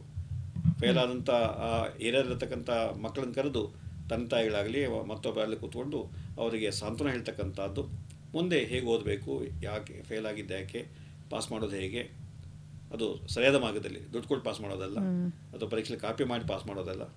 ಹಾಗಾಗಿ ಸೋಲನ್ನು ಹೇಗೆ ಸ್ವೀಕಾರ ಮಾಡಬೇಕು ಅನ್ನೋದನ್ನು ಕಲಿಸ್ತಕ್ಕಂಥದ್ದು ಭಾಳ ಮುಖ್ಯ ಆಗುತ್ತೆ. ಇನ್ನೊಂದು ಪ್ರಶ್ನೆ ಇದೆ ಡಾಕ್ಟ್ರೆ, ಬೆಂಗಳೂರಿನಿಂದ ಅನನ್ಯ ಅನ್ನೋರು ಇವ್ರು ಕರೆ ಮಾಡಿದ್ದಾರೆ. ಇವ್ರು ಹೇಳ್ತಾ ಇದ್ದಾರೆ, ಏನೇ ಕೆಲಸ ಮಾಡಬೇಕು ಅಂತಿದ್ರು ಅದನ್ನು ಪೋಸ್ಟ್ಪೋನ್ ಮಾಡ್ತೀನಿ, ಸೆಲ್ಫ್ ಡಿಸಿಪ್ಲಿನ್ ಹೇಗೆ ಬೆಳೆಸ್ಕೊಳ್ಳೋದು ಅಂತ ಕೇಳ್ತಾ ಇದ್ದಾರೆ. ಜೊತೆಗೆ ಅವರು ಏನಾದರೂ ಒಂದು ಕೆಲಸನ ಮಾಡಬೇಕು ಅಂತ ಇಷ್ಟ ಇರುತ್ತಂತೆ, ಆದರೆ ಮಾಡೋಕ್ಕಾಗ್ತಾ ಇಲ್ಲ. ಯಾಕೆ ಈ ಥರ ಆಗುತ್ತೆ? ಇನ್ಹಿಬಿಷನ್ಸ್ ಯಾವಾಗಲೂ ಒಂದು ಸತಿ ಮಾಡಿ ತಪ್ಪಾದಾಗ, ಮಾಡಿ ವಿಫಲತೆ ಆದಾಗ, ಅಥವಾ ಮಾಡುವ ಶ್ರಮ, ಯಾಕೆ ನಾನಾಗಿ ಶ್ರಮ ಇವಾಗ ಮಾಡಲಿಲ್ಲ ಅಂದರೆ ಇನ್ನಾರು ಮಾಡ್ತಾರೆ, ಈ ರೀತಿ ಮನಸ್ಸನ್ನು ಮಾಡುತ್ತೆ, ಮುಂದಕ್ಕೆ ಹಾಕ್ತಾ ಹೋಗುತ್ತೆ. ನಾಳೆ ಮಾಡೋಣ, ನಾಳೆದು ಮಾಡೋಣ, ಪರೀಕ್ಷೆಯನ್ನು ಮಾಸಿರೋದು ಈಗಲೇ ಯಾಕೆ ಓದಬೇಕು, ಈ ಥರ ಯಾವುದೇ ಕೆಲಸವನ್ನು ಕರ್ತವ್ಯವನ್ನು ಮುಂದಕ್ಕೆ ಹಾಕ್ತಕ್ಕಂಥದ್ದು ಮನಸ್ಸು ಏನು ಮಾಡುತ್ತೆ, ಇದೊಂದು ಸುಲಭವಾದ ಮಾರ್ಗ ಮಾಡ್ಕೊಂಡ್ಬಿಡುತ್ತೆ. ಇದನ್ನು ಈ ಒಂದು ಅಭ್ಯಾಸವನ್ನು ಅಲ್ಲೇ ಕಟ್ ಮಾಡೋಕ್ಕಾಗತ್ತೆ.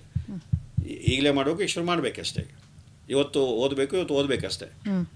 ಹಾಗಾಗಿ ಅಥವಾ ಇವತ್ತು ಬಿಲ್ ಕಟ್ಟಬೇಕು, ಇವತ್ತೇ ಕಟ್ಟಬೇಕು, ಇಲ್ಲಾಂತಂದರೆ ಮರ್ತೋಗುತ್ತೆ, ಆಮೇಲೆ ಡೇಟ್ ಆಗಿ ಫೈನ್ ಕಟ್ಟುವಂಥ ಸಮಸ್ಯೆ ಸಾಕಷ್ಟು ಜನಕ್ಕೆ ಬರುತ್ತೆ. ಹಾಗಾಗಿ ಯಾವುದೇ ಕೆಲಸವನ್ನು ಹಿಂದೆ ಮಾಡಬೇಕು, ಇವತ್ತು ಮಾಡೋದನ್ನು ಈ ಕ್ಷಣವೇ ಮಾಡಬೇಕು ಅಂತಕ್ಕಂಥದ್ದನ್ನು ನಾವು ಹೇಳಿಕೊಂಡು ಆಟೋ ಸಜೆಷನ್ ನಮಗೆ ನಾವೇ ಹೇಳ್ಕೊಡ್ಬೇಕಾಗತ್ತೆ. ಆಮೇಲೆ ಅಥವಾ ಇನ್ನೊಬ್ಬರಿಗೆ ಹೇಳಬೇಕಾಗತ್ತೆ, ನೋಡಿ ನಾನು ಮುಂದಕ್ಕೆ ಆಗ್ತು ಅಂತ ನೀವು ನನಗೆ ವಾರ್ನ್ ಮಾಡಿ, ಮಾಡಬೇಡ ಅಂತ ಹೇಳಿ. ಯಾಕೆಂದರೆ ನನಗೆ ನನ್ನ ಕಂಟ್ರೋಲ್ ಇಲ್ಲ ಅಂತಂದರೆ ಎಕ್ಸ್ಟರ್ನಲ್ ಕಂಟ್ರೋಲ್ ತಾಯಿ ಕೇಳ್ಬೋದು, ಅಥವಾ ಹೆಂಡತಿಗೆ ಹೇಳ್ಬೋದು, ಅಥವಾ ಮಗನಿಗೆ ಹೇಳ್ಬೋದು, ಅಪ್ಪ ನೀವು ಮುಂದಕ್ಕೆ ಹಾಕ್ತಾ ಇದ್ದೀರಿ, ಈಗಲೇ ಮಾಡಿ, ಈ ಕ್ಷಣನೇ ಮಾಡಿ ಅಂತ. ಹಾಗಾಗಿ ಸೆಲ್ಫ್ ರಿಮೈಂಡರ್ಸ್ ಆಗ್ಬೋದು, ನಾನೇ ನನಗೆ ಸ್ವಸೂಚನೆ ಕೊಟ್ಕೊಡೋದಾಗ್ಬೋದು, ಅಥವಾ ಬೇರೆಯವರು ನನಗೆ ರಿಮೈಂಡ್ ಮಾಡೋದಾಗ್ಬೋದು. ಆ ಥರ ಈ ಪ್ರೋಕ್ಯಾಸ್ಟಿನೇಷನ್ ಅಂದರೆ ಮುಂದಕ್ಕೆ ಹಾಕ್ತಕ್ಕಂಥ ಮನೋಭಾವವನ್ನು ನಾನು ತಪ್ಪಿಸ್ಬೋದು. ಮಹಾರಾಷ್ಟ್ರ ಜತ್ತಿಂದ ಶೇಖರ್ ಅನ್ನೋರು ಕೇಳ್ತಾ ಇದ್ದಾರೆ. ಇವರು ಬಿಜಾಪುರ ಸ್ಟೇಷನ್ ಮೂಲಕ ಕೇಳ್ತಾ ಇದ್ದಾರಂತೆ ಕಾರ್ಯಕ್ರಮವನ್ನು. ಯಾವಾಗಲೂ ಕೋಪ ಬರುತ್ತೆ, ನಿದ್ದೆಯಲ್ಲಿ ಮಲಗಿದಾಗ ಒಮ್ಮೊಮ್ಮೆ ಎದೆ ಝಲ್ ಅನಿಸುತ್ತೆ, ಭಯ ಆಗತ್ತೆ, ಯಾವಾಗಲೂ ಏನಾದರೂ ಯೋಚನೆ ಇದ್ದೇ ಇರುತ್ತೆ, ಇದು ಮನೆಯವ್ರ ಮೇಲೂ ದುಷ್ಪರಿಣಾಮ ಆಗಿದೆ, ಪರಿಹಾರ ತಿಳಿಸಿ ಪ್ಲೀಸ್ ಅಂತ ಕೇಳ್ತಾರೆ. ಇವೆಲ್ಲ ನಕಾರಾತ್ಮಕ ಭಾವನೆಗಳು. ಅದು ಭಯ ಆಗ್ಬೋದು, ಕೋಪ ಆಗ್ಬೋದು, ದುಃಖ ಆಗ್ಬೋದು, ನಿರಾಶೆ ಆಗ್ಬೋದು. ಸೊ ನಕಾರಾತ್ಮಕ ಭಾವನೆಗಳು ನಿತ್ಯ 108 ಕಾರಣಗಳಿಂದ ನಮಗೆ ಬರ್ತವೆ. ಕೌಟುಂಬಿಕ ಸಮಸ್ಯೆಯಿಂದ ಉಂಟಾಗ್ಬೋದು, ಉದ್ಯೋಗ ಸಮಸ್ಯೆ ಆಗ್ಬೋದು, ಹಣಕಾಸಿನ ಸಮಸ್ಯೆ ಆಗ್ಬೋದು, ನಮ್ಮ ನಿತ್ಯ ಜೀವನದ ಅನುಭವ ಆಗ್ಬೋದು. ಸೊ ಪಾಸಿಟಿವ್ ಎಮೋಷನ್ಸ್ ಮತ್ತು ನೆಗೆಟಿವ್ ಎಮೋಷನ್ಸ್. ನೆಗೆಟಿವ್ ಎಮೋಷನ್ಸ್ ಆದಾಗ ತಕ್ಷಣ ಪಾಸಿಟಿವ್ ಎಮೋಷನ್ಸ್ ಆಗೋದಕ್ಕೆ ನಾವು ಅವಕಾಶ ಮಾಡಿಕೊಡ್ಬೇಕಾಗತ್ತೆ. ದುಃಖ ಆದಾಗ ಸಂತೋಷ ಪಡೋದು ಹೇಗೆ, ಒಂದೊಳ್ಳೆ ಚಿತ್ರ ನೋಡಿ, ಒಂದೊಳ್ಳೆ ಕವನ ಓದಿ, ಒಂದೊಳ್ಳೆ ಕತೆ ಓದಿ, ಅಥವಾ ಒಳ್ಳೆಯ ಸಂಜೆ ಮಾತಾಡಿ, ಅಥವಾ ದೇವರ ಧ್ಯಾನ ಮಾಡಿ, ಒಂದು ದೇವರ ಹಾಡು ಹೇಳಿ, ಸೊ ತಕ್ಷಣ ನಿಮಗೆ ಪಾಸಿಟಿವ್ ಎಮೋಷನ್ ಬರುತ್ತೆ. ಹಾಗೆ ಭಯ ಆದಾಗ ಧೈರ್ಯ ಹೇಗೆ ನನ್ನ ಹೇಳ್ಕೊಬೇಕಾಗತ್ತೆ, ಇದು ಅಪಾಯ ಇದೆ, ಅಪಾಯಕ್ಕೆ ನಾನು ಸಿದ್ಧತೆ ಮಾಡ್ತೇನೆ, ಅಪಾಯ ಏನಾಗೋದಿಲ್ಲ, ಅಥವಾ ಅದನ್ನು ನಾನು ನಿವಾರಿಸ್ಕೊಡ್ಬಲ್ಲೆ, ಲೆಟ್ ಮಿ ಗೋ ಹೈಡ್ ಅಂತ. ಹಾಗಾಗಿ ನೆಗೆಟಿವ್ ಎಮೋಷನ್ಸ್ ಯಾವಾಗ ಜನರೇಟ್ ಆಗುತ್ತೆ, ಆ ಕ್ಷಣಕ್ಕೆ ಪಾಸಿಟಿವ್ ಎಮೋಷನ್ಸನ್ನು ನಾವು ಉತ್ಪತ್ತಿ ಮಾಡಬೇಕಾಗುತ್ತೆ. ಅಂದರೆ ಆಲ್ಟರ್ನೇಟಿವ್ಸ್ ಏನೋ, ಆ ಕೆಲಸ ಬಿಟ್ಟು, ಆ ಸನ್ನಿವೇಶ ಬಿಟ್ಟು ಇನ್ನೊಂದು ಸನ್ನಿವೇಶ ಅಥವಾ ಇನ್ನೊಂದು ಚಟುವಟಿಕೆಯನ್ನು ಮನಸ್ಸಿಗೆ ಸಂತೋಷ ಕೊಡ್ತಕ್ಕಂಥ, ಮನಸ್ಸಿಗೆ ಮುದ ಕೊಡ್ತಕ್ಕಂಥ ಚಟುವಟಿಕೆಯನ್ನು ಹಮ್ಮಿಕೊಂಡು ಅಂತಂದರೆ ನೆಗೆಟಿವ್ ಎಮೋಷನ್ಸ್ ತಾನೇ ಕಮ್ಮಿ ಆಗ್ತಾ ಹೋಗುತ್ತೆ. ಹಾಗೆ ನೆಗೆಟಿವ್ ಎಮೋಷನ್ಸನ್ನು ಉತ್ಪತ್ತಿ ಮಾಡ್ತಕ್ಕಂಥ ವ್ಯಕ್ತಿ ಯಾರು, ಉತ್ಪತ್ತಿ ಮಾಡ್ತಕ್ಕಂಥ ಸಮಸ್ಯೆ ಏನು, ವಿಷಯ ಏನು, ಅದನ್ನು ಹೇಗೆ ನಿಭಾಯಿಸಬೇಕು, ಅದನ್ನು ನಾನೇ ಚಿಂತನೆ ಮಾಡ್ಬೋದು. ಇಲ್ಲಾಂತಂದರೆ ನನ್ನ ಆತ್ಮೀಯ ಜೊತೆ ನಾನು ಮಾತಾಡ್ಕೋಬೋದು, ನನ್ನ ಮನೆಯ ಜೊತೆ ಮಾತಾಡ್ಬೋದು. ಈ ಸನ್ನಿವೇಶ ನನಗೆ ದುಃಖ ಆಗ್ತಾ ಇದೆ, ಈ ಸನ್ನಿವೇಶದಲ್ಲಿ ಈ ಒಂದು ಸಮಸ್ಯೆ ನನಗೆ ಕೋಪ ಬರ್ತಾ ಇದೆ, ಅದನ್ನು ನಾನು ಹೇಗೆ ನಿಭಾಯಿಸಬೇಕು ನಾನೇ ಯೋಚನೆ ಮಾಡ್ತಕ್ಕಂಥದ್ದು, ಅಥವಾ ಮನೆಯ ಜೊತೆ ಆತ್ಮೀಯ ಜೊತೆ ಡಿಸ್ಕಸ್ ಮಾಡ್ತಕ್ಕಂಥದ್ದು, ಹಾಗೆ ಇನ್ನೊಬ್ಬರ ಅನುಭವದಿಂದ ಕಲಿತಕ್ಕಂಥದ್ದು. ಈ ರೀತಿ ನಮ್ಮ ಕೌಶಲ್ಯಗಳನ್ನು ಉತ್ತಮ ಮಾಡ್ಕೊಳ್ತಕ್ಕಂಥದ್ದು. ಹಾಗೆ ಪಾಸಿಟಿವ್ ಎಮೋಷನ್ಸ್ಗೆ ನೀವು ದಾರಿ ಮಾಡಿಕೊಡಿ, ಆಗ ನೆಗೆಟಿವ್ ಎಮೋಷನ್ಸ್ ಹಿಂದಕ್ಕೆ ಹೋಗುತ್ತೆ. ಹಾಗೆ ಬಿಜಾಪುರದಲ್ಲಿ ಮನೋವೈದ್ಯರಿದ್ದಾರೆ, BLDA ಮೆಡಿಕಲ್ ಕಾಲೇಜ್ ಆಗ್ಬೋದು ಅಥವಾ ಆಲಮೆನ್ ಮೆಡಿಕಲ್ ಕಾಲೇಜಲ್ಲಿ ಮನೋವೈದ್ಯ ವಿಭಾಗಗಳಿದ್ದಾವೆ.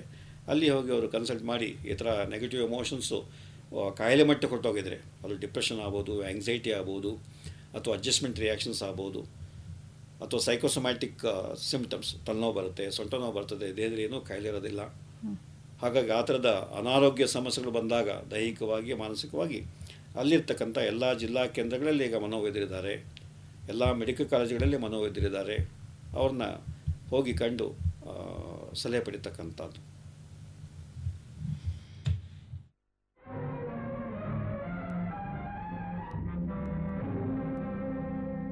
ಇಂದಿನ ಹಿಂದೂ ದೇಶದ ನವಯುವಕರೇ ನವಯುವತಿಯರೇ, ಯಾವುದು ಕಪ್ಪು ಯಾವುದು ಬಿಳುಪು, ಯಾವುದು ಸತ್ಯ ಯಾವುದು ಮಿಥ್ಯ ಅರಿಯದೆ ನಡೆದು ಎಡವದಿರಿ ಎಡವದಿರಿ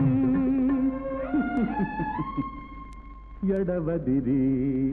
ಇಂದಿನ ಹಿಂದೂ ದೇಶದ ನವಯುವಕರೇ ನವಯುವತಿಯರೇ,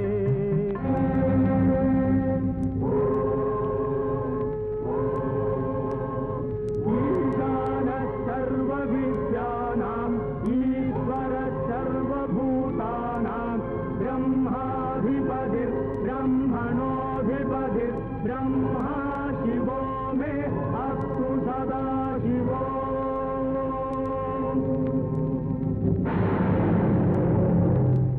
ಅಹಂ ಬ್ರಹ್ಮಾಸ್ಮಿ ಅಹಂ ಬ್ರಹ್ಮಾಸ್ಮಿ.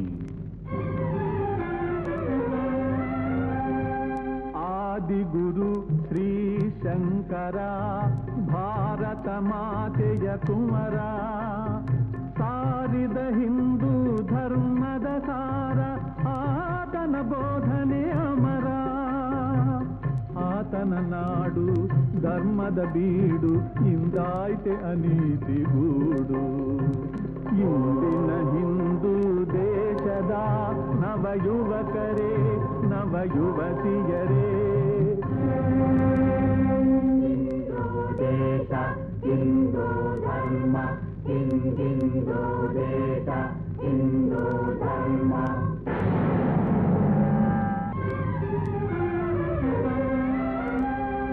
ಭಾರತದ ಸಿಂಹಗಳೇ ಜಾಗೃತರಾಗಿರಿ ಎಂದು ವೀರವಾಣಿಯ ಮೊಳಗಿದ ಸ್ವಾಮಿ ವಿವೇಕಾನಂದ ಮೂಡು. ನಿಮ್ಮನ್ನು ನೋಡಿ ಮರುಕದೆ ಕೂಡಿ ಕಣ್ಣೀರ ಕರೆದಿಹ ಇಂದು. ಜೈ ಹಿಂದ್ ಜೈ ಹಿಂದ್. ಕೇಳಿಸದೆ ಕೇಳಿಸದೆ ಮಣ್ಣಿದು ಮಿಡಿದಿಹ ಕವಿತೆ, ಪಾವನ ಗಂಗಾ ಜಮುನಾ ಹರಿವ ಭಾರತ ಭೂಮಿಯ ಚರಿತೆ. ಆಧುನಿಕತೆಯ ಬಿರುಗಾಳಿಯಲ್ಲಿ ಆದಿದೆ ಜ್ಞಾನದ ಹಣತೆ. ಇಂದಿನ ಹಿಂದೂ ದೇಶದ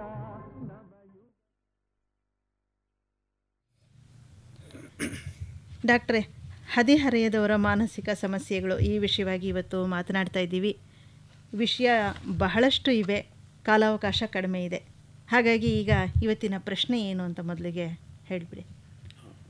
ಸೊ ಈ ದಿವಸದ ಪ್ರಶ್ನೆ, ಹದಿಹರೆಯದವರಲ್ಲಿ ಅತಿ ಸಾಮಾನ್ಯವಾಗಿ ಕಂಡುಬರುವ ಮಾನಸಿಕ ಕಾಯಿಲೆ ಯಾವುದು ಅನ್ನೋರು ಒಂದು ಪದ, ಅದನ್ನು SMS ಮುಖಾಂತರ ಕಳಿಸ್ಬೇಕಾಗತ್ತಲ್ವೇ? ಹೌದು ಸ್ನೇಹಿತರೆ, ನೀವು SMS ಕಳಿಸ್ಬೇಕಾದಂತಹ ಒಂದು ಸಂಖ್ಯೆ ಹೀಗಿದೆ, BGVB ಅಂತ ಟೈಪ್ ಮಾಡಿ ಒಂದು ಸ್ಪೇಸ್ ಕೊಟ್ಟು ನಿಮ್ಮ ಮೆಸೇಜ್ ಅಂದರೆ ಉತ್ತರ ಏನು ನೀವು ಕೊಡಬೇಕು ಅಂತಿದ್ದೀರಾ ಅದನ್ನು ಟೈಪ್ ಮಾಡಿ ಆಮೇಲೆ 56767444 ಇಲ್ಲಿಗೆ ಕಳಿಸ್ಬೇಕು. ಸೊ ಪ್ರಶ್ನೆ ಇನ್ನೊಂದು ಸಲ ಹೇಳ್ತೇನೆ. ಹದಿಹರೆಯದವರಲ್ಲಿ ಅತಿ ಸಾಮಾನ್ಯವಾಗಿ ಕಂಡುಬರುವ ಮಾನಸಿಕ ಕಾಯಿಲೆ ಯಾವುದು? ಇನ್ನು ಡಾಕ್ಟರ್ ಕಡೆದಾಗಿ ಈ ಒಂದು ಹದಿಹರೆಯದವರಲ್ಲಿ ಈ ಮಾನಸಿಕ ಸಮಸ್ಯೆ ಇದ್ರ ಬಗ್ಗೆ ಒಂದು 2-3 ನಿಮಿಷದಲ್ಲಿ ನಮ್ಮ ಶ್ರೋತೃಗಳಿಗೆ ಏನಾದರೂ ಹೇಳಬಹುದಾ, ಹೇಗೆ?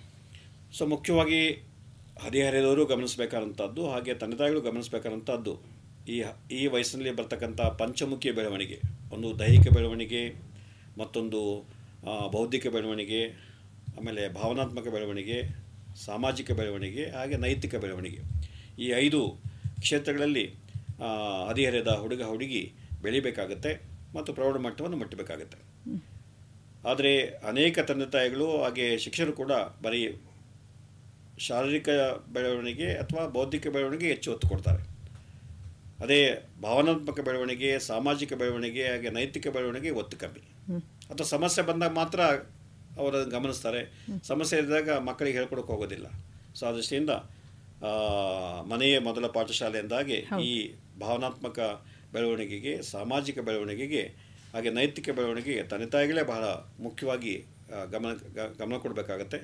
ಮಕ್ಕಳಿಗೆ ಹೇಗೆ ಭಾವನೆಗಳನ್ನು ಹತೋಟಿ ಮಾಡಬೇಕು, ನೆಗೆಟಿವ್ ಎಮೋಷನ್ಸ್ ಬಂದಾಗ ಅದನ್ನು ಪಾಸಿಟಿವ್ ಎಮೋಷನ್ಸ್ ಆಗಿ ಕನ್ವರ್ಟ್ ಮಾಡೋದು ಹೇಗೆ, ಹಾಗೆಯೇ ಸಾಮಾಜಿಕ ಬೆಳವಣಿಗೆ ಅಂದರೆ ಸಮಾಜದಲ್ಲಿರ್ತಕ್ಕಂಥ ಎಲ್ಲ ಸ್ತರದ ಮತ್ತು ಎಲ್ಲ ವಯಸ್ಸಿನ ವ್ಯಕ್ತಿಗಳ ಜೊತೆ ಹೇಗೆ ಹೊಂದಿಕೊಂಡು ಬದುಕಬೇಕು, ಹಾಗೆ ಆ ಸಾಮಾಜಿಕ ಕೌಶಲ ಸೋಷಿಯಲ್ ಇಂಟ್ರಾಕ್ಷನ್ಸನ್ನು ಕಲಿಸ್ತಕ್ಕಂಥದ್ದು. ನೆಂಟರು ಬಂದಾಗ ನೀನೇ ಹೋಗಿ ಮಾತಾಡಿಸು, ಆಂಟಿ ಹೇಗಿದ್ದೀರ ಅಂತ ಕೇಳು, ಕಾಫಿ ಕುಡಿತಾರ ಅಂತ ಕೇಳು. ಹೀಗೆ ಎಷ್ಟೋ ಸತಿ ಮನೆಗೆ ನೆಂಟರು ಬಂದಾಗ ಮಕ್ಕಳು ತಮ್ಮ ರೂಮ್ ಸೇರ್ಕೊಂಡ್ಬಿಡ್ತಾರೆ, ಹಾಯ್ ಅಂದ್ಬಿಟ್ಟು ಹೊರಟೋಗ್ತಾರೆ. ಅವ್ರಿಗೆ ಇನ್ನೇನು ಆತಿಥ್ಯ ಅವ್ರಿಗೆ ಭಾಗವಹಿಸೋದೇ ಇಲ್ಲ. ಹಾಗೆ ಮದುವೆ ಮನೆಗೆ ಹೋದಾಗ ಅಲ್ಲಿ ಹೇಗೆ ನಡ್ಕೊಳ್ಬೇಕು ಅಥವಾ ಯಾವುದೇ ಸಾಮಾಜಿಕ ಸಮಾರಂಭಗಳಲ್ಲಿ ಹೇಗೆ ನಡ್ಕೊಳ್ಬೇಕು ಅಂತಕ್ಕಂಥದ್ದನ್ನು ತಂದೆ ತಾಯಿಗಳು ತಾವು ಮಾಡಿ ತೋರಿಸಿ ಕಲಿಸ್ಬೇಕಾಗತ್ತೆ. ಹಾಗೆ ನೈತಿಕ ಬೆಳವಣಿಗೆ ಮುಖ್ಯವಾಗಿ ಸರಳ ತೃಪ್ತ ಜೀವನ, ಹಾಗೆ ಶುಚಿ ಜೀವನ. ಯಾಕೆಂದರೆ ಗೋಲ್ ಈಸ್ ಇಂಪಾರ್ಟೆಂಟ್, ಗುರಿ ಮುಖ್ಯ ಆಗುತ್ತೆ, ಆದರೆ ಮಾರ್ಗವೂ ಅಷ್ಟೇ ಮುಖ್ಯ. ಅದೇ ಇವತ್ತಿನ ಅನೇಕ ಹದಿವಯಸ್ಸಿನವರಿಗೆ ಗುರಿ ಮುಖ್ಯ ಅಷ್ಟೇ, ಹೇಗೆ ರೀಚ್ ಆಗ್ತೀವಿ ಮಾರ್ಗ ಇರೋಣ ಬಾದ. ಅಥವಾ ತಂದೆಗಳು ಕೂಡ ಹೇಗೋ ಮಾಡಿದ್ರಾಯ್ತು, ಹೇಗೋ ಫಸ್ಟ್ ಬಂದ್ಬಿಡು, ಹೇಗೋ ಉದ್ಯೋಗ ಗಳಿಸ್ಬಿಡು, ಈ ಥರ ಅವ್ರಿಗೆ ಮಾರ್ಗದ ಬಗ್ಗೆ ಹೆಚ್ಚು ಕಾಳಜಿ ವಹಿಸೋದಿಲ್ಲ. ಆದ್ದರಿಂದ ಈ ಸಮತೋಲನದ ಬೆಳವಣಿಗೆ ಹಾಗೆ ಸರ್ವಾಂಗೀಣ ಬೆಳವಣಿಗೆ ಆಗಬೇಕಾಗತ್ತೆ. ಸೊ ಆ ದೃಷ್ಟಿಯಿಂದ ಹದಿವಯಸ್ಸು ಬಹಳ ಸೂಕ್ಷ್ಮವಾದಂಥ ವಯಸ್ಸು, ಬಹಳ ಸೆನ್ಸಿಟಿವ್ ಆಗಿರ್ತಾರೆ ಈ ವಯಸ್ಸಿನಲ್ಲಿ ಮಕ್ಕಳು. ಅವರ ಭಾವನೆಗಳಿಗೆ ಸ್ಪಂದಿಸ್ತಕ್ಕಂಥದ್ದು ಮತ್ತು ಅವ್ರ ಜೊತೆ ಸ್ವಲ್ಪ ಸಮಯವನ್ನು ಕಳೀತಕ್ಕಂಥದ್ದು, ಅವರ ನೋವುಗಳಿಗೆ ನಾವು ಕಿವಿ ಕೊಡಬೇಕಾಗತ್ತೆ. ಹಾಗೆ ನಮ್ಮ ನೋವುಗಳನ್ನು ಮಕ್ಕಳ ಜೊತೆ ಹೇಳ್ಕೊಡ್ತಕ್ಕಂಥದ್ದು, ಜೀವನದ ಕಷ್ಟಗಳನ್ನು, ಜೀವನದ ವಾಸ್ತವಿಕತೆಯನ್ನು ಅವ್ರ ಜೊತೆ ಹಂಚಿಕೊಳ್ತಕ್ಕಂಥದ್ದು ಮತ್ತು ಜೀವನಕ್ಕೆ ಅವ್ರನ್ನ ಪ್ರಿಪೇರ್ ಮಾಡ್ತಕ್ಕಂಥದ್ದು, ಇದು ಭಾಳ ಮುಖ್ಯ ಆಗುತ್ತೆ. ಇನ್ನು ಡಾಕ್ಟ್ರೆ, ನಮ್ಮ ಬಹಳಷ್ಟು ಶ್ರೋತೃಗಳು ನಿಮ್ಮನ್ನು ಭೇಟಿ ಮಾಡಬೇಕು ಅಂತ ಇದ್ದಾರೆ. ಭೇಟಿ ಮಾಡೋಕ್ಕೆ ಸಾಧ್ಯವೇ? ಎಲ್ಲಿ ಭೇಟಿ ಮಾಡಬೇಕು? ನಿಮ್ಹಾನ್ಸ್ ಆಸ್ಪತ್ರೆ, ಬೆಂಗಳೂರಿನ ನಿಮ್ಹಾನ್ಸ್ ಆಸ್ಪತ್ರೆ, ಪ್ರತಿ ಶುಕ್ರವಾರ ಔಟ್ ಪೇಷಂಟ್ ವಿಭಾಗದಲ್ಲಿ ನಾನು ಸಿಗ್ತೇನೆ, ನನ್ನ ಸಹೋದ್ಯೋಗಿ ಸಿಗ್ತಾರೆ. ಹಾಗೆ ನಾನು ಹೇಳಿದಾಗೆ ಎಲ್ಲರೂ ನನ್ನನ್ನು ಭೇಟಿ ಮಾಡಲಿಕ್ಕೆ ಕಷ್ಟ ಆಗ್ಬೋದು, ಅಥವಾ ಅದು ಸಾಧ್ಯವೂ ಅಲ್ಲ, ಸಾಧುವೂ ಅಲ್ಲ. ಹಾಗಾಗಿ ಕರ್ನಾಟಕದ ಎಲ್ಲ ಜಿಲ್ಲಾ ಕೇಂದ್ರಗಳಲ್ಲಿ ಖಾಸಗಿಯಾಗಿ ಮತ್ತು ಸರ್ಕಾರಿ ಆಸ್ಪತ್ರೆಗಳಲ್ಲಿ ಇವತ್ತು ಮನೋವೈದ್ಯರಿದ್ದಾರೆ.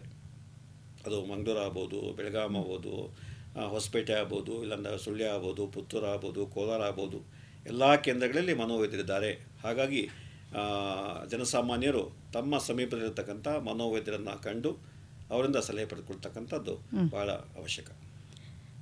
ಸ್ನೇಹಿತರೆ, ಇದುವರೆಗೆ ಕೇಳಿದ್ರಿ ಅಲ್ವಾ, ಹದಿಹರೆಯದವರ ಮಾನಸಿಕ ಸಮಸ್ಯೆಗಳು ಈ ವಿಷಯವಾಗಿ ಇವತ್ತಿನ ಮನೋಚಿಂತನ ಕಾರ್ಯಕ್ರಮದಲ್ಲಿ ನಮ್ಮೊಂದಿಗೆ ಸ್ಟುಡಿಯೋದಲ್ಲಿ ಬಂದು ಭಾಗವಹಿಸಿದವರು ಕರ್ನಾಟಕ ರಾಜ್ಯ ಮಾನಸಿಕ ಆರೋಗ್ಯ ಪ್ರಾಧಿಕಾರ ನಿಮ್ಹಾನ್ಸ್ ಆಸ್ಪತ್ರೆಯ ಪ್ರಾಧ್ಯಾಪಕ ಮನೋವೈದ್ಯರಾಗಿರುವಂತಹ ಡಾಕ್ಟರ್ CR ಚಂದ್ರಶೇಖರ್ ಅವರು, ಜೊತೆಗೆ ಪಲ್ಲವಿ ಅವರು ಸಹ ಇದ್ದರು. ನಮ್ಮ ಶ್ರೋತೃಗಳ ಪರವಾಗಿ ಹಾಗೂ ನಮ್ಮ ವಿವಿಧ ಭಾರತಿ ಪರವಾಗಿ ನಿಮಗೆ ಧನ್ಯವಾದಗಳು. ಸಹ ಉತ್ತಮವಾದ ಮಾಹಿತಿಗಳನ್ನು ನಮ್ಮ ಶ್ರೋತೃಗಳಿಗೆ ಕೊಟ್ಟಿದ್ದೀರಾ. ಧನ್ಯವಾದಗಳು. ನಮಸ್ಕಾರ. ನಮಸ್ಕಾರ.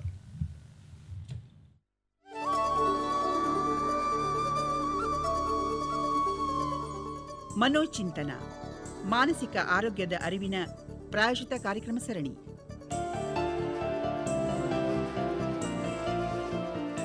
ಕಾರ್ಯಕ್ರಮದ ಪ್ರಾಯೋಜಕರು ಕರ್ನಾಟಕ ರಾಜ್ಯ ಮಾನಸಿಕ ಆರೋಗ್ಯ ಪ್ರಾಧಿಕಾರ.